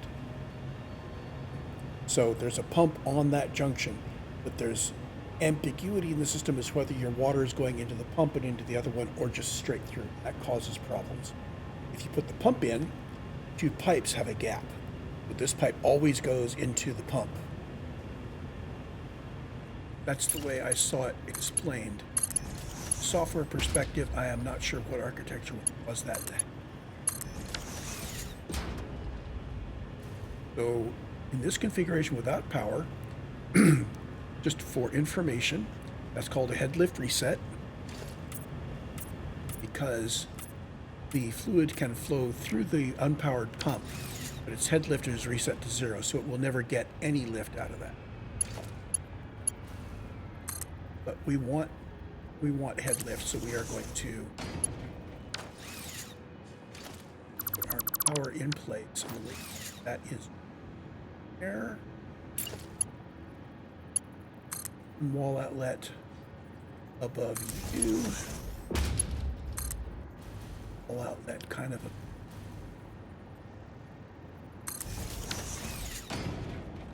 a. And when you take a pole or an outlet and you click on the wire, it releases the wire going through.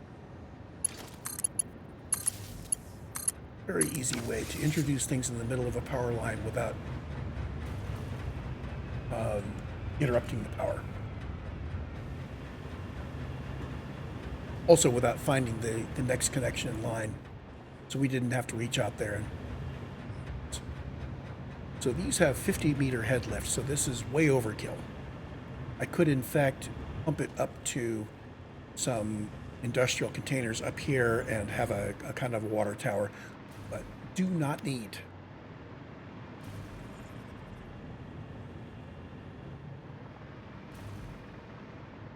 If these guys were really bursty, could. This is, every 8 seconds it draws in 10 cubic meters of water. That's not a lot. It won't draw this down by much, and I believe turns out to be a problem. I can always attach a water tower to this at any time. Just have to sever this stuff. Is this? He needs to be a pipeline, clean pipeline work too. There.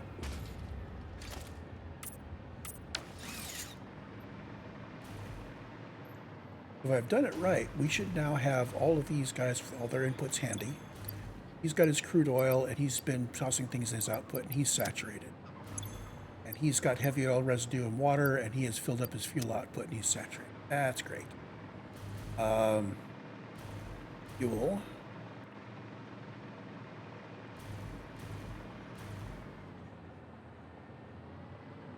Fuel is coming out the back, and that's going to have to draw out this direction. Okay. Because I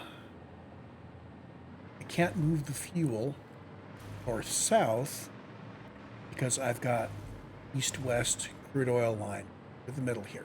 It's crude oil going this way precludes anything going on that.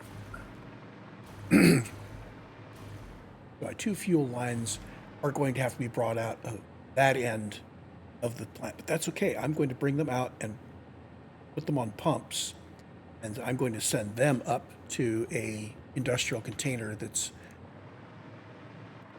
a ways above thing. I will try to put it really high, and then I will keep lowering it until it works. So these are in place. My net connections are going to have to be to connect the power from one to the next. I think I'm going to do them front and back corners, connecting it this way, so it's just minimal. So power and power. We're going to connect crude oil, and we're going to connect fuel, and water top and bottom. Okay. The crude oil and fuel will have to do on each one. Water top and bottom on each one, power on each one. I can lay out the rest of these if we have the materials. On my right, we have the materials.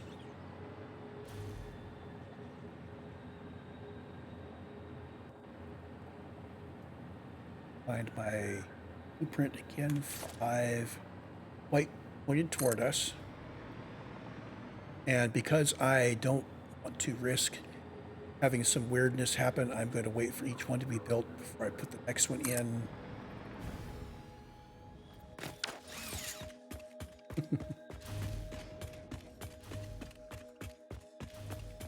Actually, what I ought to do is do each one and hook up power. We haven't even talked about the solid byproduct yet. Yeah, I think I'll just do this on each one. So out here and hook up this pipeline 2. Fuel output.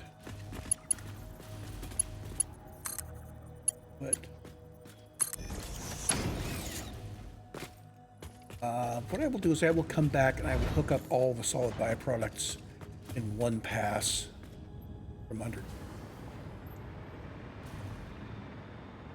But I think this middle part is actually going to be easier to do if I do it as I go along.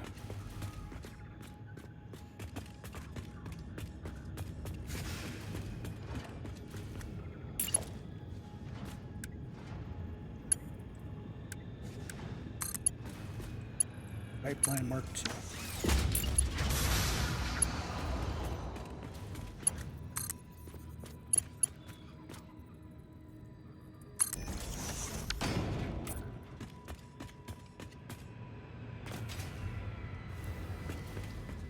Not 8 these.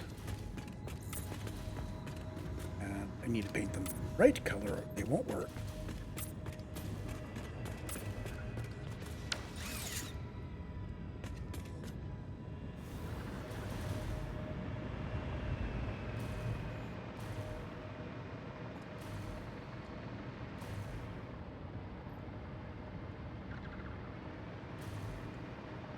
I think doing these one at a time is actually better.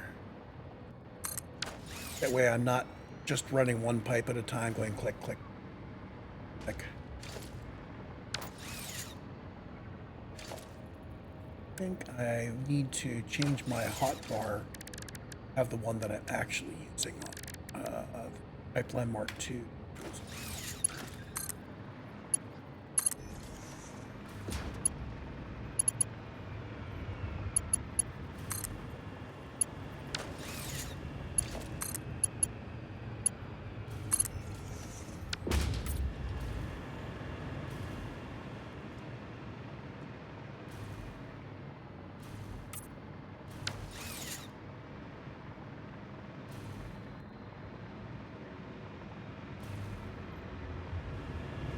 Forget the power.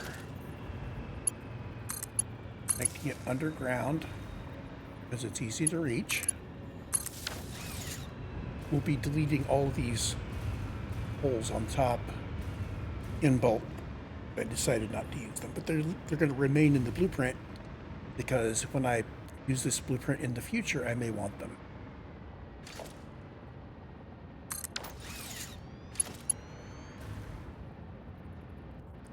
To build.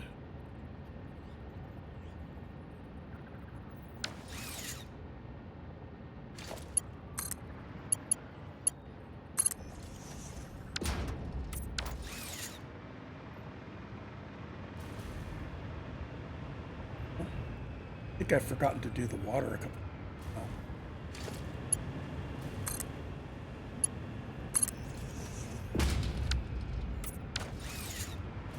Okay, run the water. Yep, I did.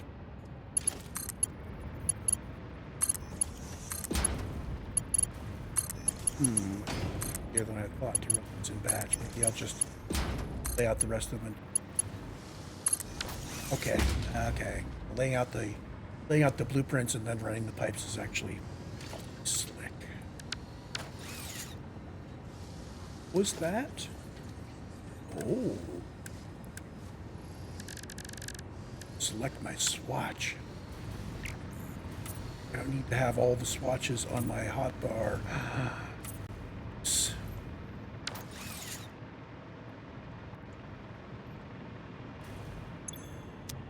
Power.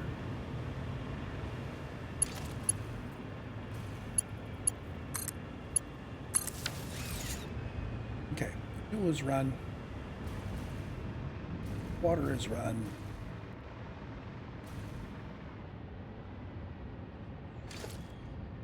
Oil is run. Running. He's idle because he's. Oh, he isn't. He's idle because he's waiting on it. I read the wrong number with my eyes real quick. I need to look for that number that's got the blue background.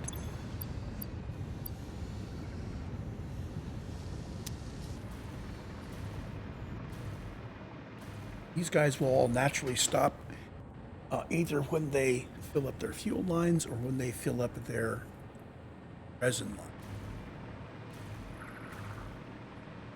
And now these guys.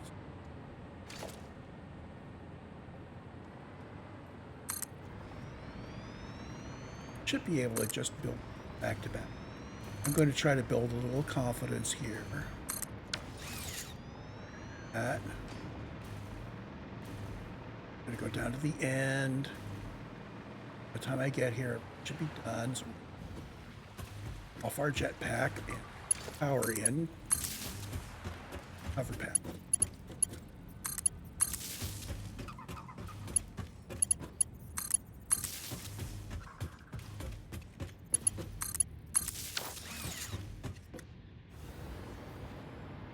Crude oil.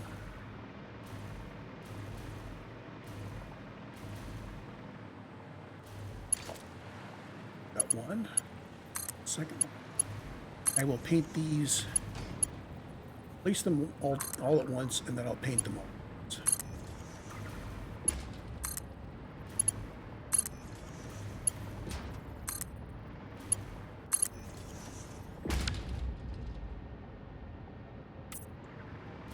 Oh.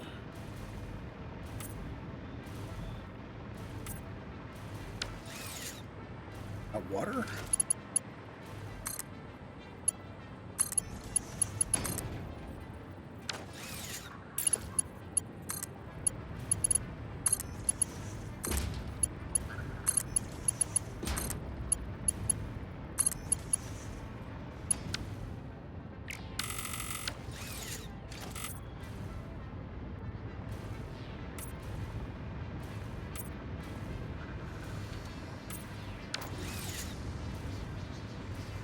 Crude oil and water hooked up, we should be seeing everybody starting to work.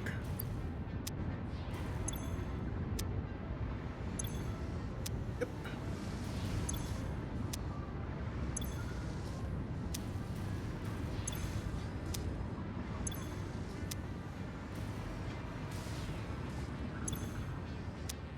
If I had been clever, I would have arranged it so that my purple pipe had an indicator showing above the concrete. I wasn't that clever, so I didn't. On this end, we have to run the fuel, and I should be able to jog down the middle here into all of my fuel. It's kind of the final cross-check to make sure that everything's accessible. Okay. Way down at the end, so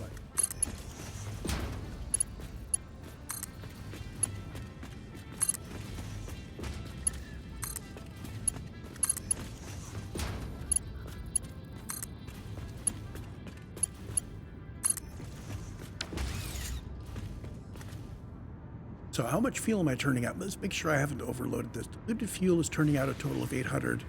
So this is doing 2 Mark II pipelines, each with 400. And they're coming out on the ends here.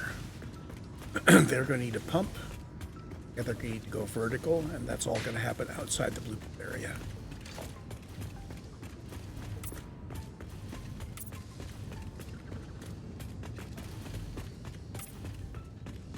And no, I'm not sure why I'm not getting indicators on these.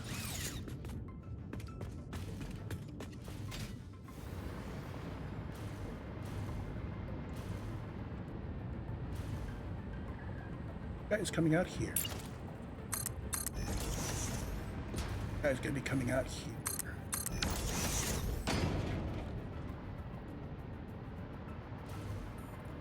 So I'm going to want to pump, and then I'm going to want to go vertical.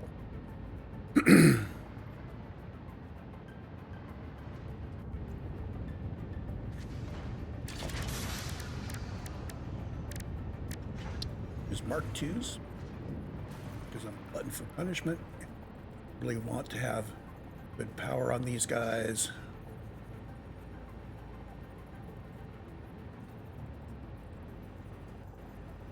I think I'm going to countersink him in this way. Oh, look at what happens with that power thing.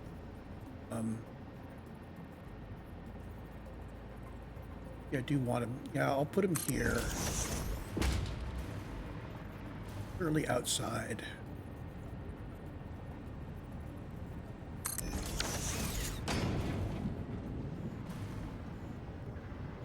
And you going vertically.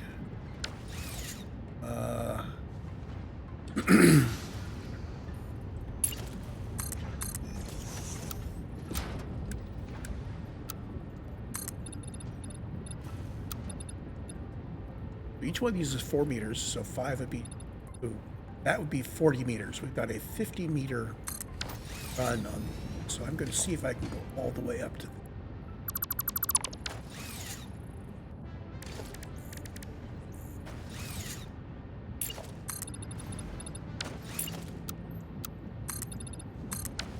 find where to put the balloon hole. Pipeline floor hole. I bring it up there.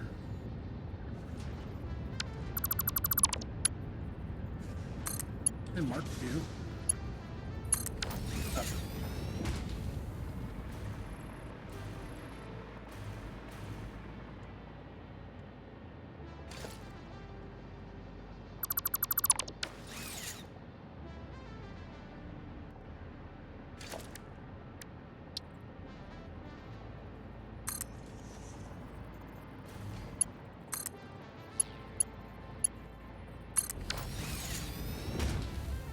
I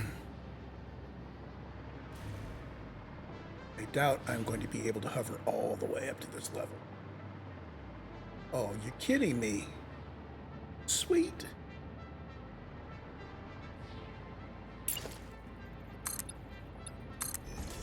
Do a little refinery area up here. Each one of the industrials.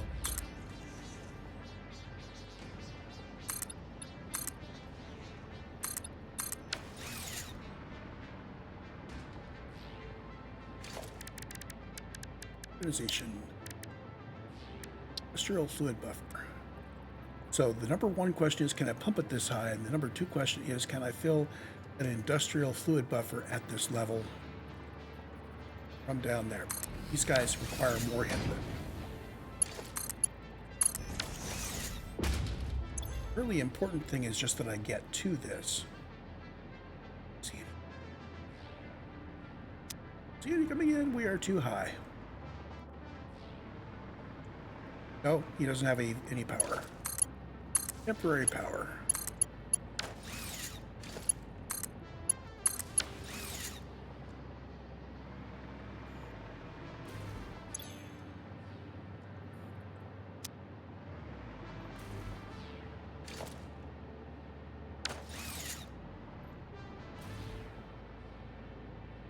It doesn't do any good.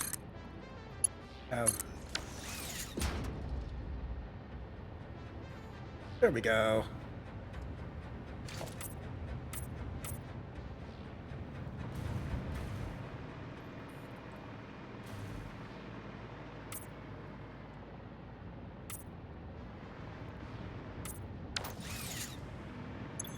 So you are full. You claim to have 44 meters of head lift out of the 50, so you're happy. And you're getting fluid in. You're going to stop when these guys are locked on how much resin they have.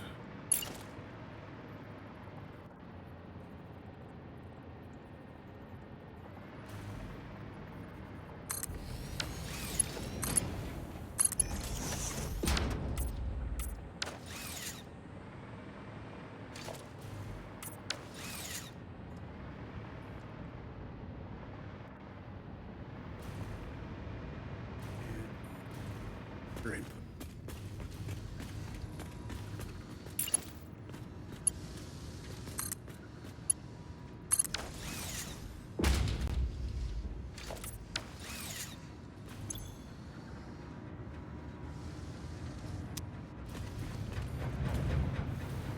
400 per minute we're moving here.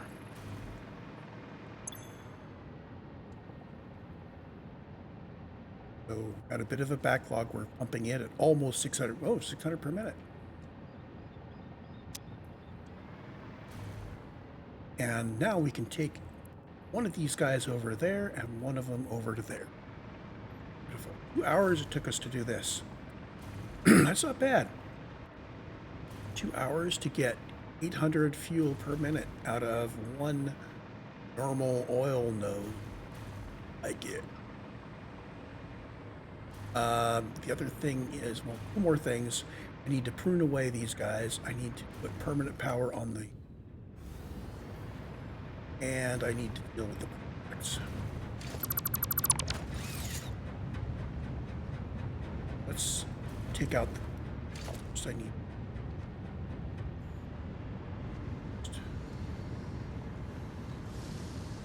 Off our wand through that.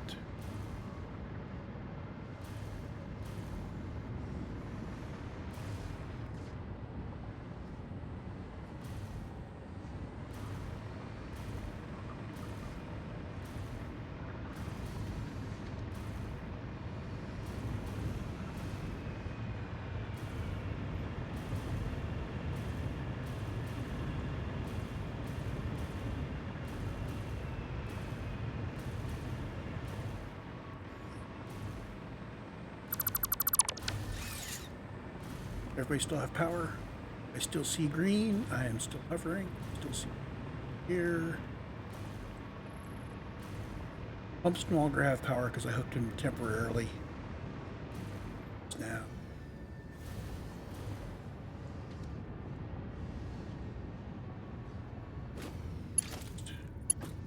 Get that guy up.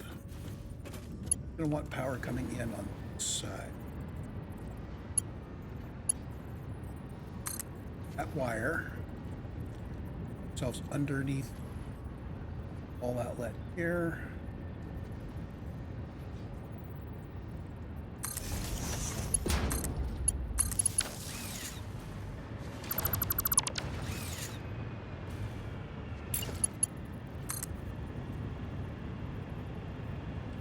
Here.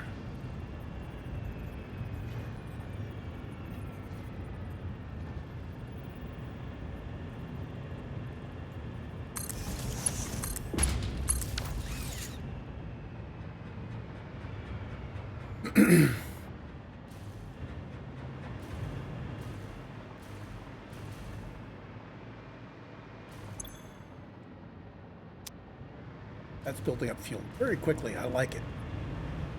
Let's deal with our byproducts now. I need to merge all of these byproducts together and take them somewhere they can be plastic, rubber, tickets, something. Have 5 by 2. I don't particularly do a great job of merging. The total amount of residuals, we're going to end up with 200 total polymer resin per minute, so it really doesn't matter. I'm going to take mergers, merging from right to left, all these guys. Super easy.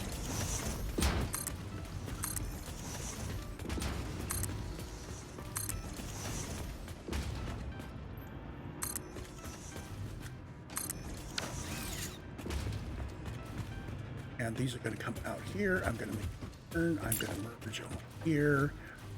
I'm going to head to the north. Get the belt in.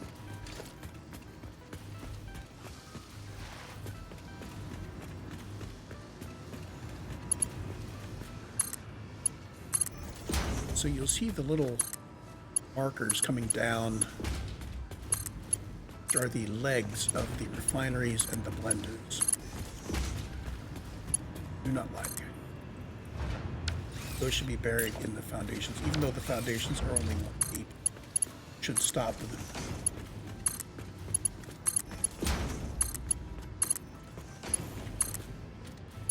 And we'll put up with them. There, you come there in straight loads. And this comes out here.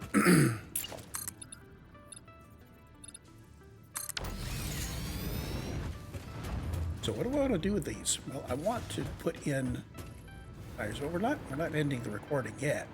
No. I need to put some refineries in. We are sitting on top of this level. I'm going to be putting in a 5x5 burn tube.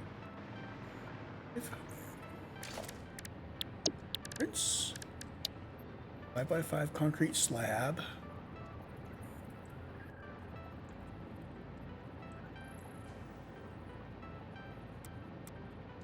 Sing me.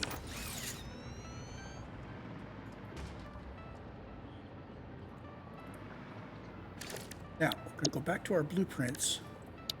We're going to grab our refineries. And I need not be in blueprint. Oh, that blueprint flooring is going to cause a problem. We need inputs from our direction.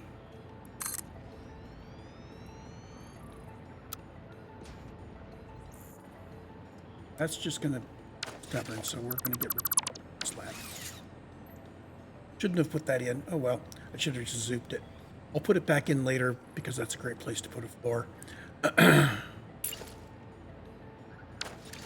So the refinery blueprint. Refinery. They're turning it so that the arrow points us. Need 4 of them. 2 of them are going to be doing plastic, and 2 of them are going to be doing rubber. Now, I could make, 3 of them do plastic and 1 of them do rubber, and then I'd have to adjust the assignments so that we still added up to 200 polymer resin per.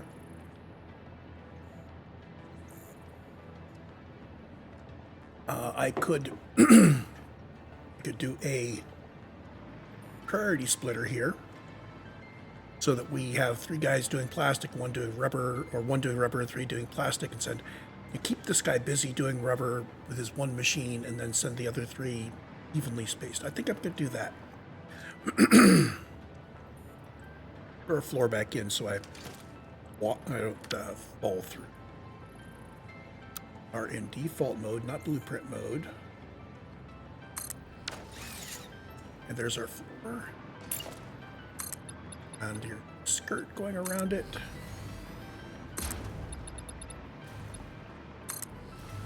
And we connect up our power.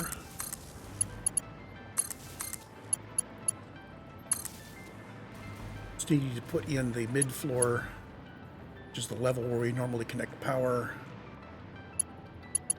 For now, this is going to be good enough. I will sever this link and use the normal corner links. Leave it like this. I'm going to put the floors in, but maybe I will not have the corners of the main floor. So this guy is going to be rubber. Takes resin and water input and turns out rubber. So there is no liquid output. And let's do the plastic separate.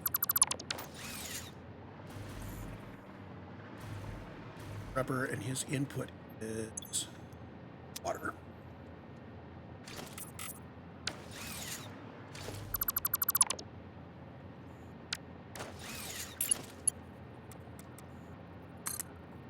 He's going to be getting some share of the inputs. Let's fill off these basic walls.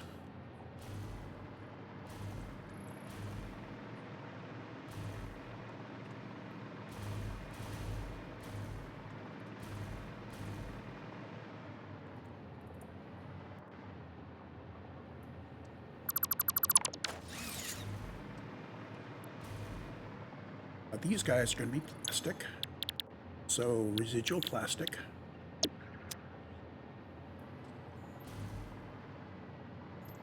I'm going to do an even split between them, which means I want to change the way these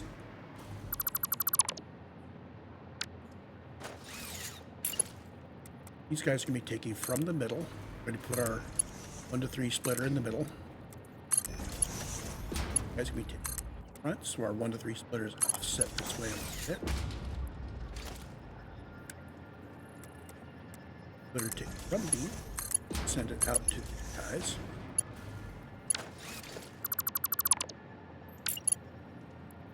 Not need to bury the head of this lifter in the sand. So he needs to come out and go over here to priority splitter.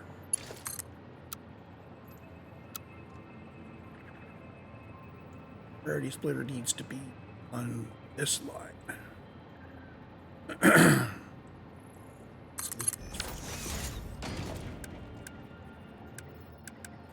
Smart splitter, I do not have an AI limiter.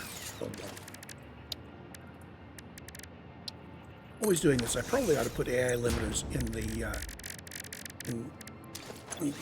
in the depot, even if I just make a bunch and toss them in manually.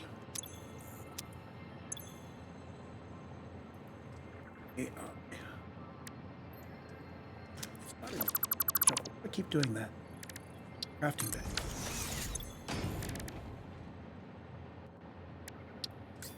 One. Yeah, I think what I'm going to do is I'm going to make a whole bunch of AI limiters by hand and just put them in. So smart splitter, I'm going to take right.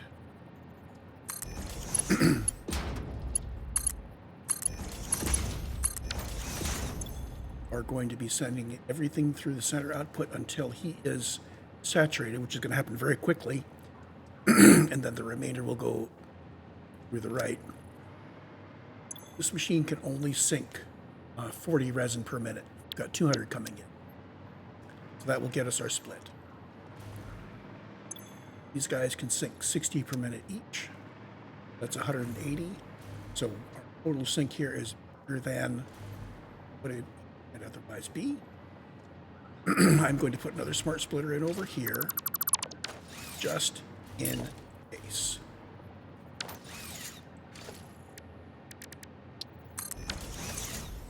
Even talking about what I should have done.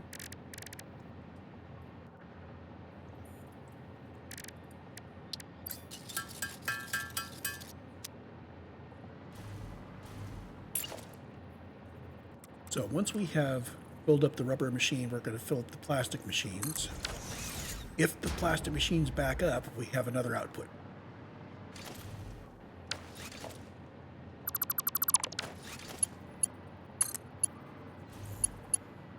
Put it there. That output is going to go awesome sink.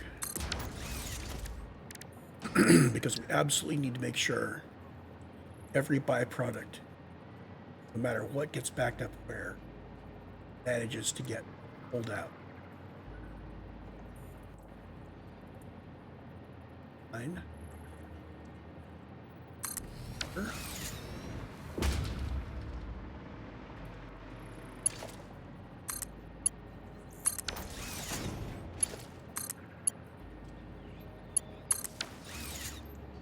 There we go.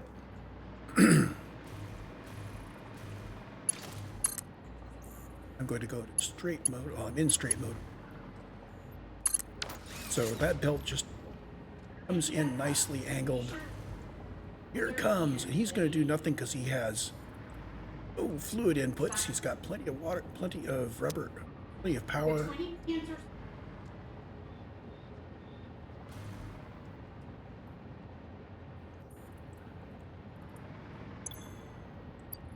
Oh, that's right. These guys pack a lot of resin.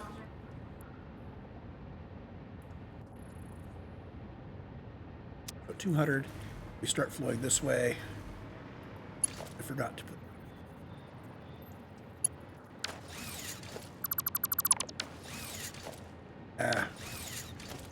I did something wrong. Oh, he wasn't programmed. That was the only problem. Try that again. This time I'll remember.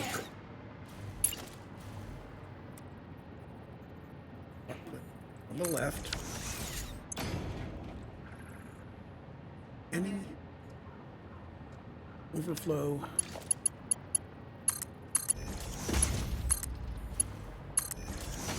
Try this again.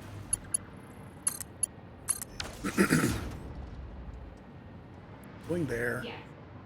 Going there. No outputs yet until these guys fill. Take a bit. So total water we need. This guy needs 40 per minute. These guys need 20 each, 24, 60. That's 100. So I need one thing of water. I'm just going to hang him off the end. His water is going to go.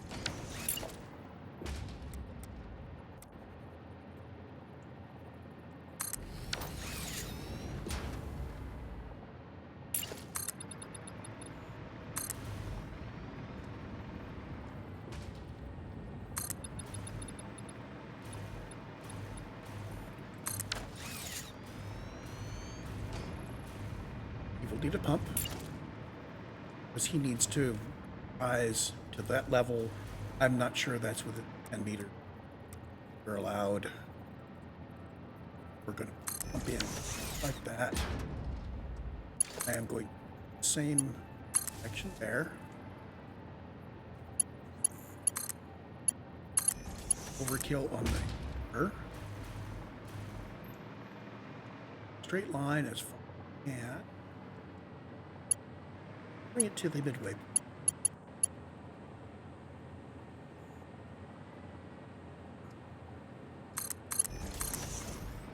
And then bring it to the end point.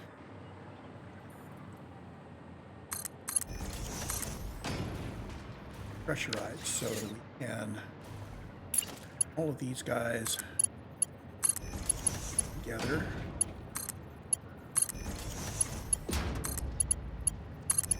Find this one.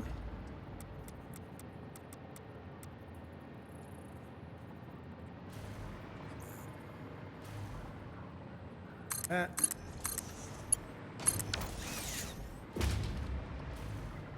And all these guys should now be getting water.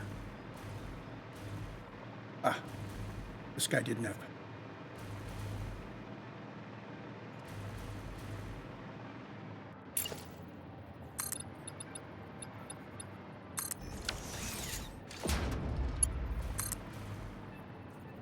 Take power there. We extend our strip.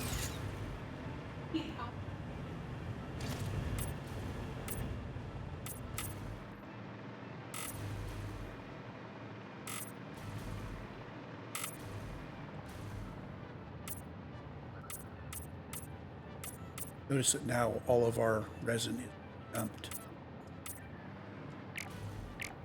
as water. So we need to actually fill up this pipe.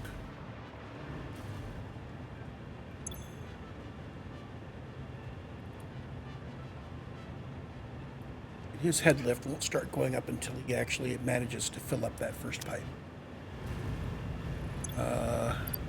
Let's overclock these briefly to get things going.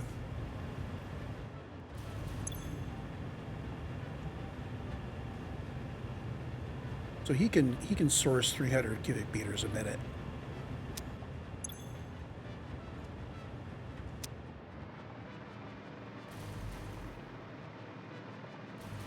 It's tempting to put in a buffer up here in case these guys are bursty. Let's see, this is every 6 seconds. Yeah, it's not too bad. I don't think I worry about it being bursty.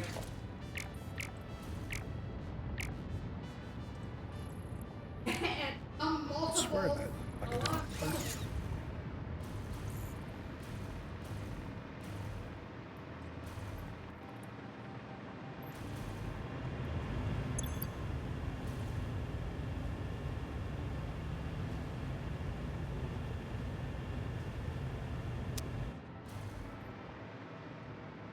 ready yet? There yet? We're still filling.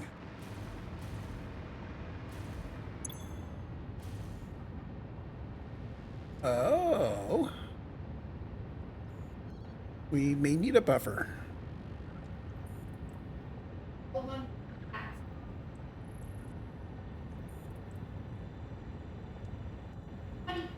Yeah, I think we need a buffer.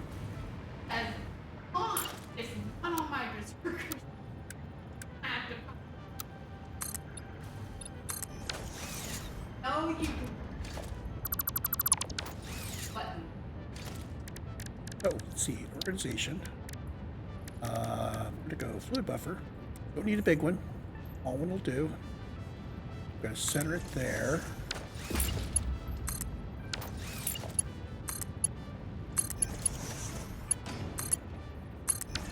It's tempting to slip a valve in here so that these guys don't backflow. I'm going to do that. In fact, if I'm going to do that, I can move this buffer a little bit to the left. We nominally have room. Make sure that this pipe still runs properly. It does. Logistics. I'm going to put a valve in between. So the machine's on the right. If this guy gets drawn down, it will not be refilled from these machines.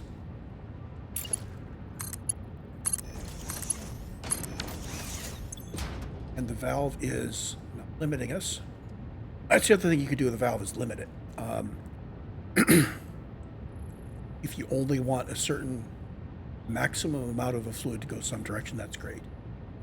Do not use this if you are mixing fresh water with recycled water. assuming that you can limit the fresh water to assure that the recycled water gets used. That will deadlock, because if you're not getting recycled water, the fresh water will flow in and fill everybody's buffers, and then the recycled water can't flow. Be very careful what you use valves for. Probably don't want to use them until you know enough about the fluid mechanics to tell me I'm wrong. At which point I'll say, you're right. You know enough to tell me I'm wrong, then you go ahead and use it. You know enough to use it. I'm going to get rid of the pipeline supports, as is my habit.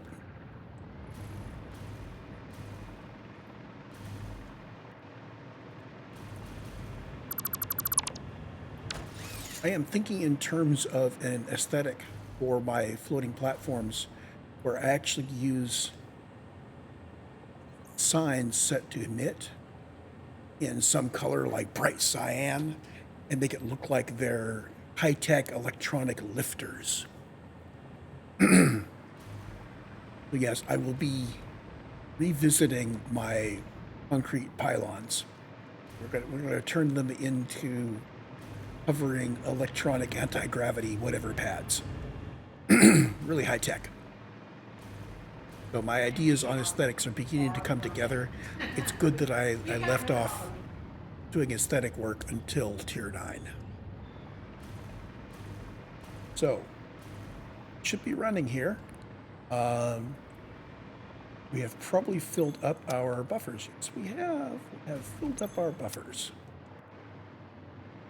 If these guys are going to stay idle until I start using them. Let's run first fuel line over there.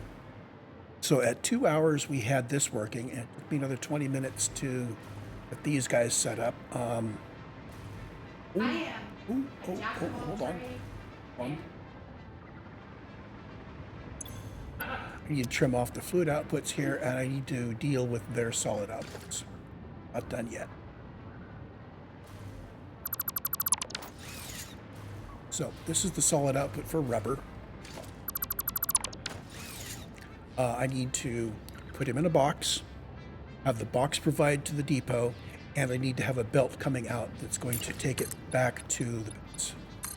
So I need to route my rubber up there. I think I'm not going to route the rubber up there in this recording, but I do want to get it into its box. Do not need all outlets hanging here.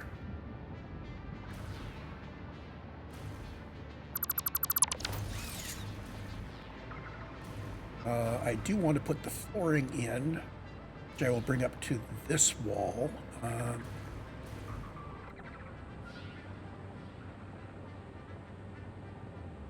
going to merge these guys to the back and bring them out to the left. So since I'm doing that, I'm going to bring that guy out to the left as well.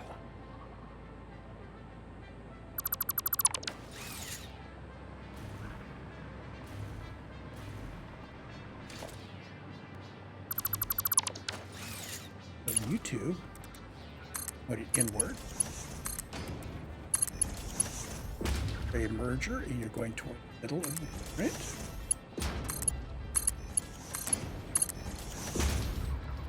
We're going to come out here. Let's make it so I can put a normal two-hole wall in. Like, let's put the two-hole wall in and I'll match it up.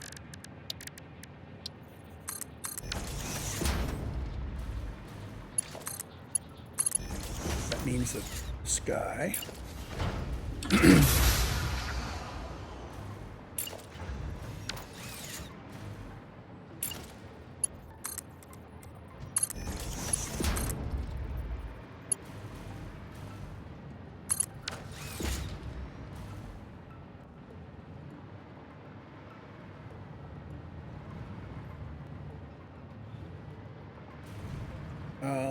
if we want to do walling, I need to bring this guy out.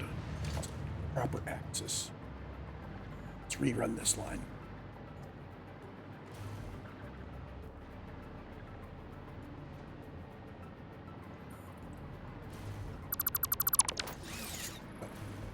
Just rerunning this stuff, make it look more like it's a building.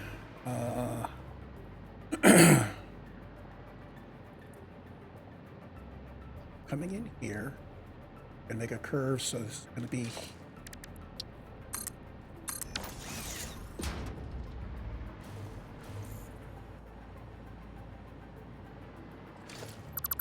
this happens to be a right line. Is that is not quite right.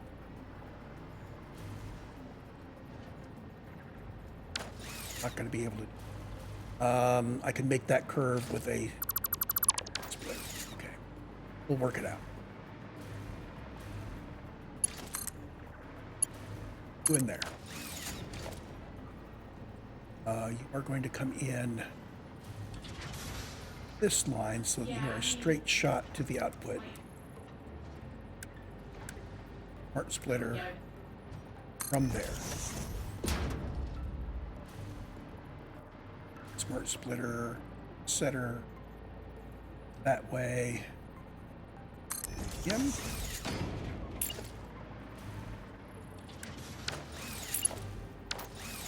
Guy. Merger to bring him in. That.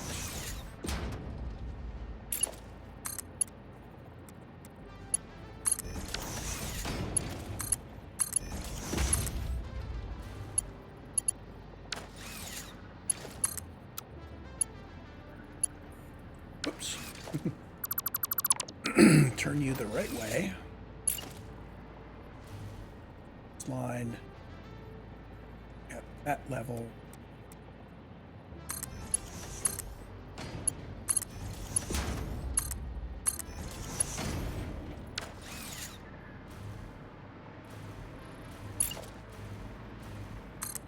There. Go to him. Left-hand output is any. Center output overflow.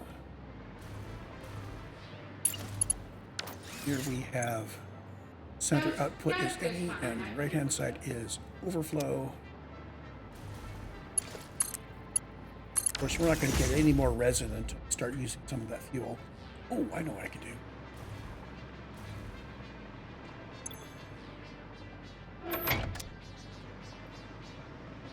This will cause our fuel plant to start running again. Fuel's cheap. We'll make more.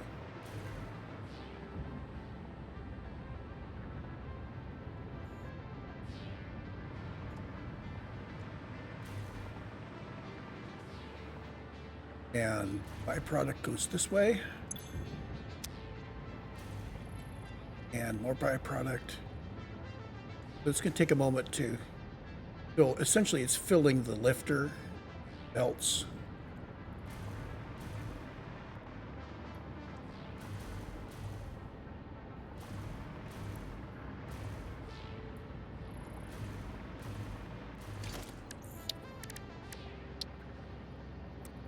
Sink back in. Sink doesn't have to go in a building, it's just the one building. However, have to have its power established.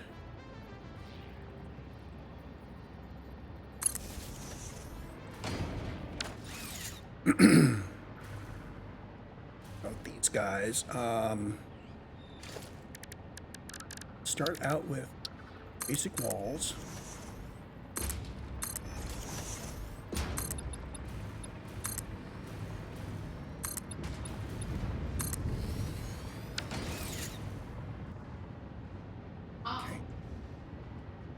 And now we're going to put in 1 meter walls, 3 meters high. That brings us up to the level of our superfloor.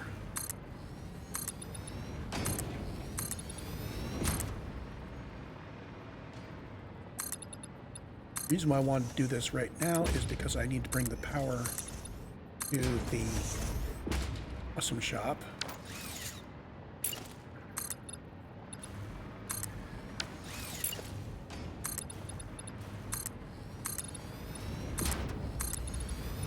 This is a boring wall. I want to replace it with a better wall in the future.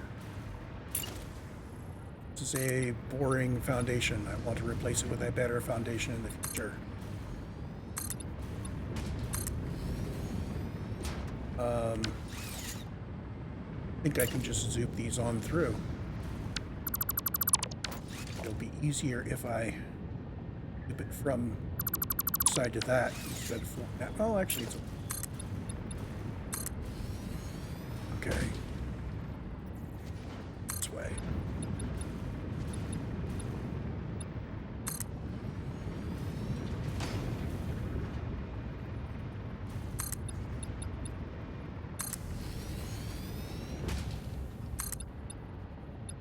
So this does cover up the valve.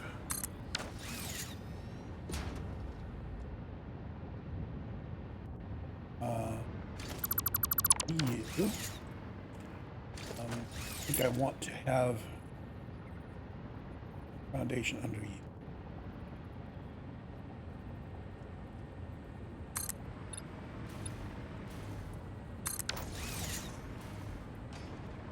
That's good enough.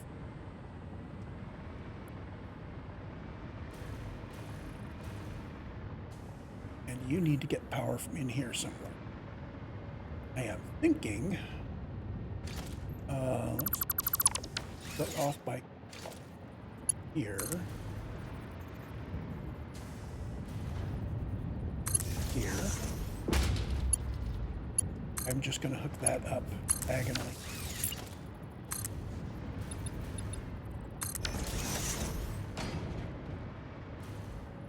Good enough.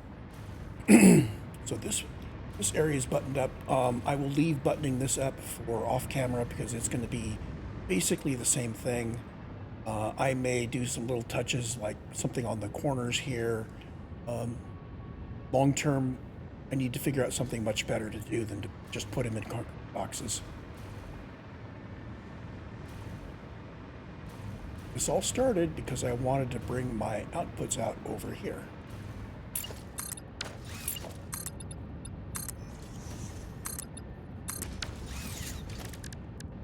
Organization, industrial storage. I'm going to put the industrial storage in centered this.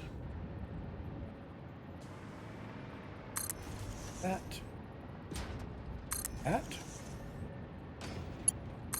Plastic goes in there. Use mode straight to get the 90-degree angle. Do I have stuff to make dimensional depots in the... Yes, I do. That's one reason why I have those Mercer spheres sitting in the depot. Mark 4s. So we now have rubber and plastic. These provide 60 upload per minute. I've done some upgrades, so we've got 60 upload per minute. We've got 600 in the stockpile. That's 3 stacks. Here we've got 60 upload and 60 stockpile. So we're doing good. Our actual production rate for rubber is only 20 per minute. So if we use a lot of rubber, it's going to run out. But that's okay. This is just the rubber byproduct from the fuel plant. This is not the rubber plant. But this will keep us going while we do more builds. And we'll have a lot of rubber in boxes ready to go into the depot, so we're good. At some point, I need to take these 2 belts and send them over there and up. Probably do that by running them over to join with the belts from this area. And that's going to have to be kind of fluid because this area is going to get completely redesigned to be rubber and plastic. I think the 2 pure nodes are both going to become fuel nodes. So the difference is going to be, we're going to do another plant like this, but instead of its fuel going to generators, I have to run now, its fuel will be going to basically take the output of these guys, same layout, same exact layout with these guys possibly changed around to be half and half, feeding into whatever is necessary to make recycled rubber. I think that's in the blenders. Notice how fast that filled up. I'm just going to keep going here. To change that to 1 liter. And I'm going to take this fuel supply, and we're going to go out and apply it to our generator. At some point, I'm going to be beyond electricity range. Oh, how about that? This area has electricity. Oh. Okay, here's the rubber and the plastic being brought up from here. I could just send it straight across, I guess. And this fuel is literally on the edge here.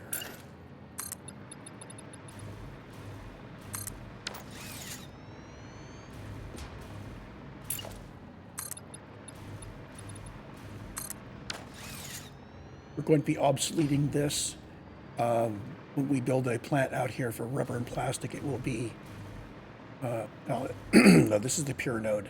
So we're going to be doing 2 builds that size based on this node, which means probably what I will do is find a place I can put a lot more of these down. So this is 10 copies of the blueprint in 2x5.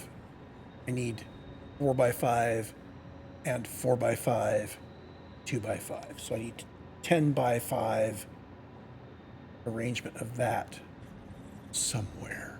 Let's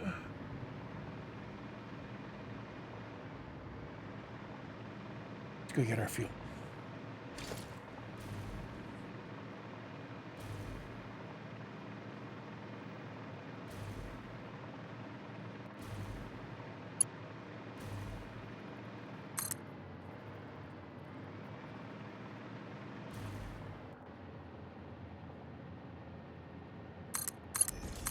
To line this up with the edges as far as I can go, but brought back to the edge because we started out in the middle there. But the rest of these are all on the edge. Is how many foundations do we go between lift? 1, 2, 6, 7.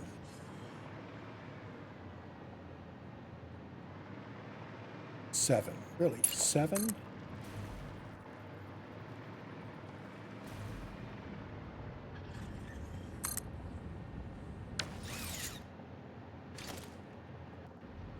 Well, I suppose if you're doing blueprints, you could do 5 or 6 and not worry about the fact that you're less than the maximum. I'm just a little surprised. Here. Going to make the turn here, even though this is kind of like questionable. Yeah, that guy isn't.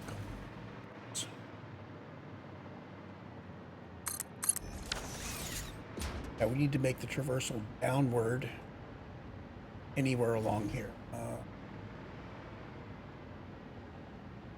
This is where the power comes in. I'm going to make my transition.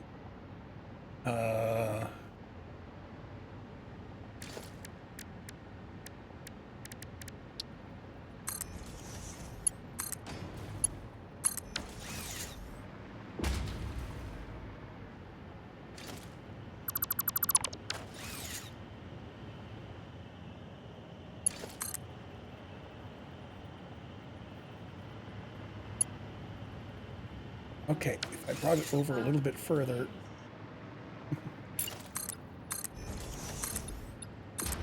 I could just make the transition normally. Bring it over.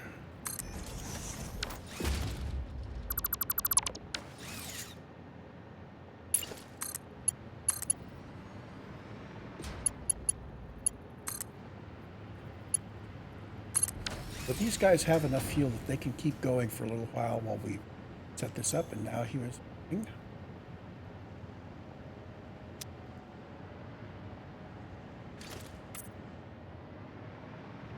And now we have transitioned half of our generators to the new fuel.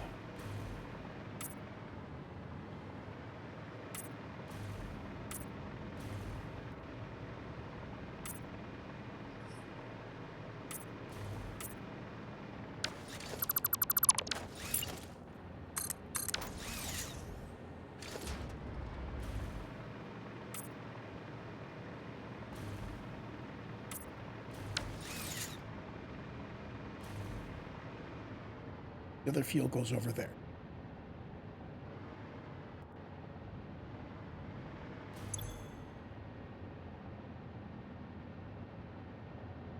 Now, if I were to flush this entire fuel pipe network, it would flush the fuel out of the generators at the other end and would immediately crash our power system.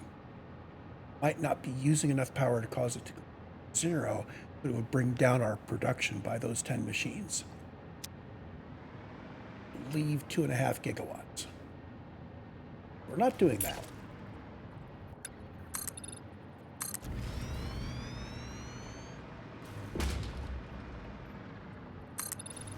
The other thing is that I'm supplying from there, from that side, that's going to be 400 cubic meters per minute of fuel. I think we can double the size of that power array off of that one line.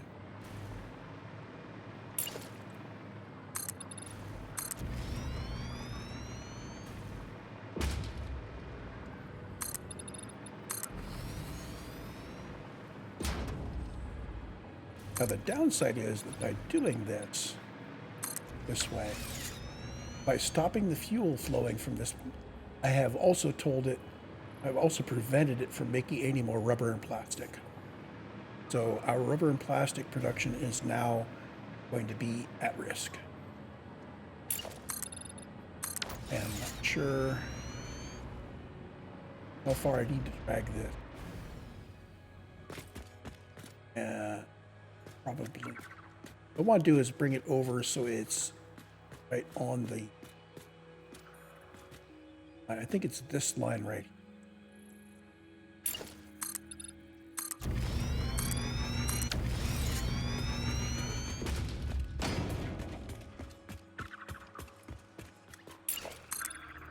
May not even be the final locations for the generators. I do want to use the existing generators. So I can pick up the old plants, the old new plants, pick up the second generation plant, because the third generation plant is now online. 1/6 of the total oil is now being brought in.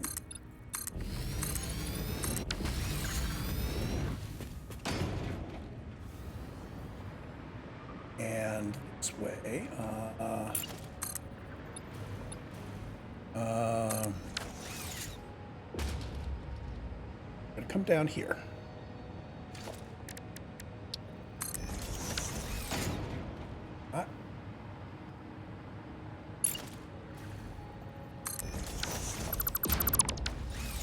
Verify. That is correct.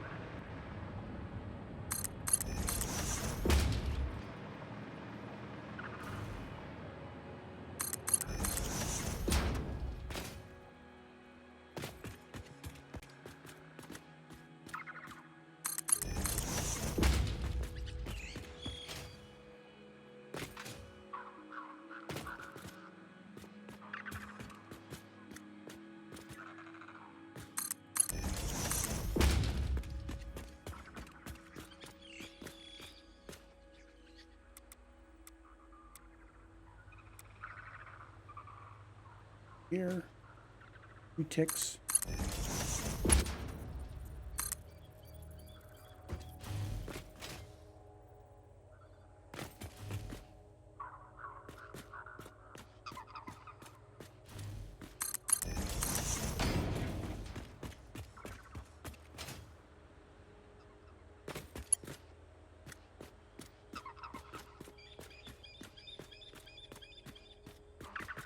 jumped a little far there.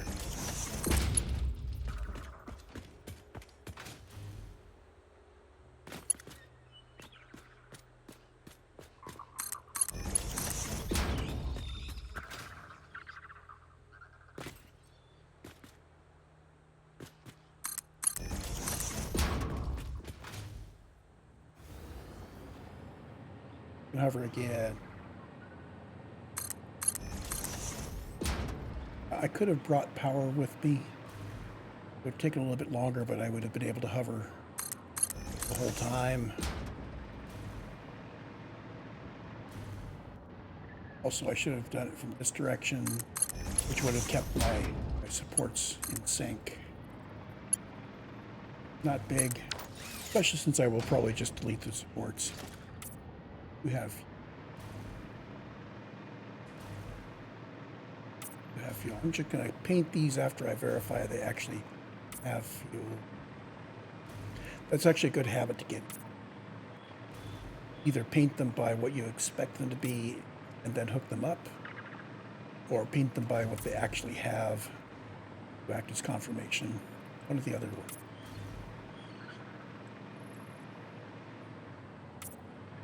The further we... Oh, this one is not copper.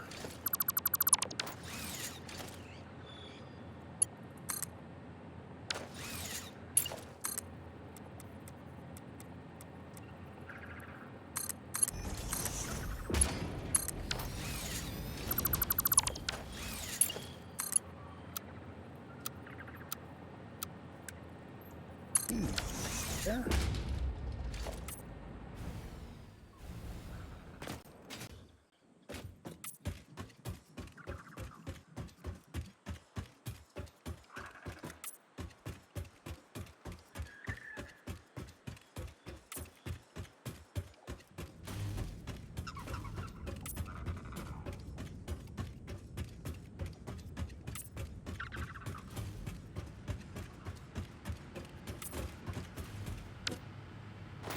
I'm going to wait for this to fill up before I hook it up.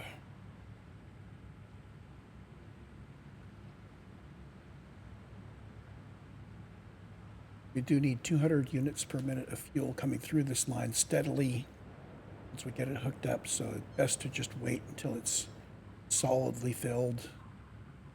Not bopping around. Go. I can reach down and sever that link. Up and bring that down. And we need to make sure that these are all big boys.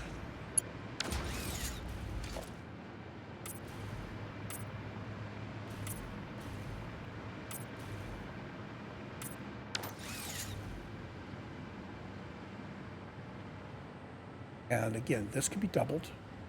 The natural doubling is to take it that way.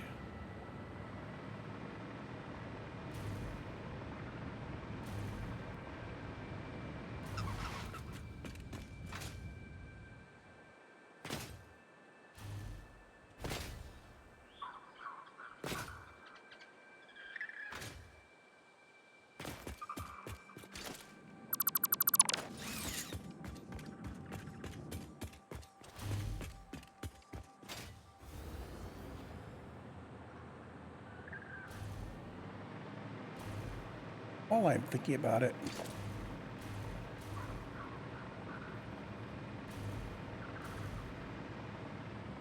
so what's happening to our plastic and rubber now? Well, we have now cut off existing plastic and rubber from these, which isn't too big a change because these guys were turning out, I think, 20 of each. Let's go take a look at their machines. This guy was turning out 40 plastic a minute and 40 rubber a minute, and he was using up to 20 of it, I think, to do the packaging. So not a whole lot of plastic and rubber coming out of the factories obsoleted.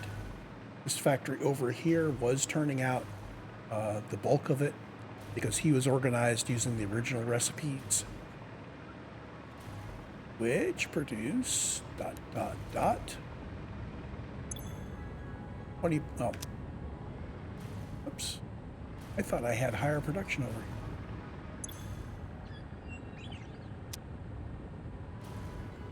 I could have sworn I must have reworked him. Ran him at a lower rate than I thought I did. Well, I actually thought that this guy was turning out more plastic and rubber, but his main byproduct was the coal, which produced power.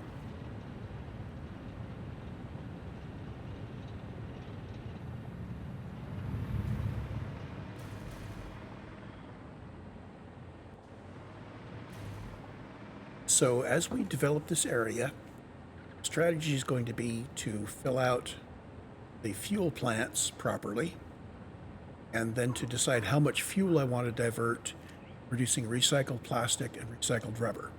So recycled plastic requires a little bit of rubber and produces twice as much plastic. Recycled rubber requires a little bit of plastic and produces rubber. So you take fuel, it takes a bunch of fuel to do this. But the rubber goes in plastic machines, and the plastic goes in. Take these and they feed across the other one. Use smart splitters to be sure that you are always accepting from your inputs, or set up your inputs to be tolerant. And any of your primary outputs, any of your output of the recycled machines, if it can't go back into the loop, you output it. Maybe that's what you do with the other one too. So, or maybe you just merge it all and put it through a single splitter. It depends on what the quantities are. We'll work that out when time comes to build our plastic and rubber machines. That does mean that you need to have some rubber to make plastic and some plastic to make rubber. And hopefully that doesn't all deadlock at some point when you're not using one of them. I think it's not a problem, because if I stop consuming the real output, the machines can still run to produce the output that's used by the other side. I think they still work.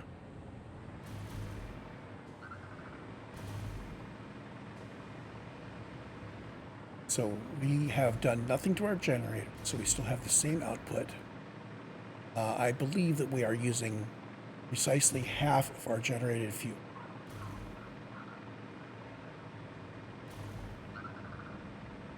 So if I wanted, I could build recycled rubber and plastic machines onto here and use the other half of the fuel.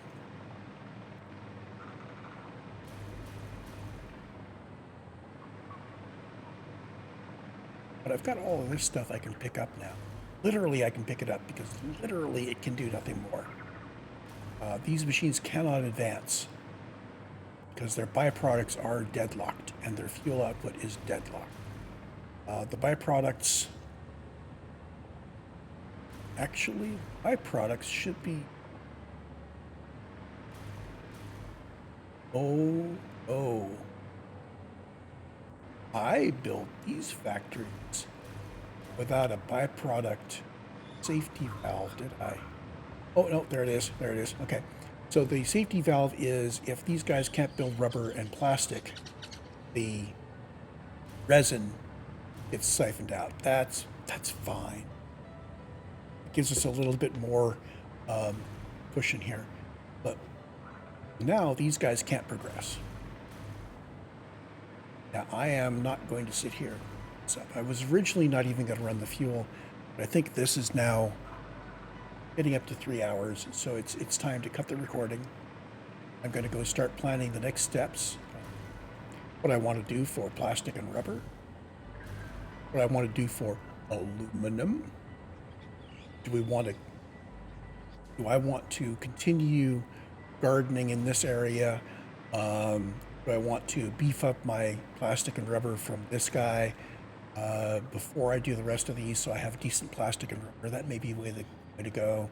It may be that I want to do some 4x5. This is a 2x5, so a 4x5 array of these over here and another one over there to, again, take the fuel of which I'm using only half and double it and double it Again, um, maybe, maybe, I don't know. Give us a lot of fuel. Give us a lot of recycled rubber and plastic. Maybe have belts of 300 going over. But the other thing is, while this is all cool, all the petroleum products are great and everything, and more power, more rubber and plastic. I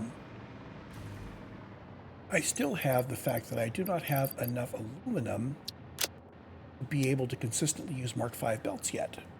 I'd like to be able to do that. So maybe next step is to do a modest upgrade over here to get more rubber and plastic going, and then to step over to the other side of the world and do aluminum. Anyway, I'm going to go ponder that, and I will be back with another recording once I've got that figured out and some ideas for the recipes. See you then.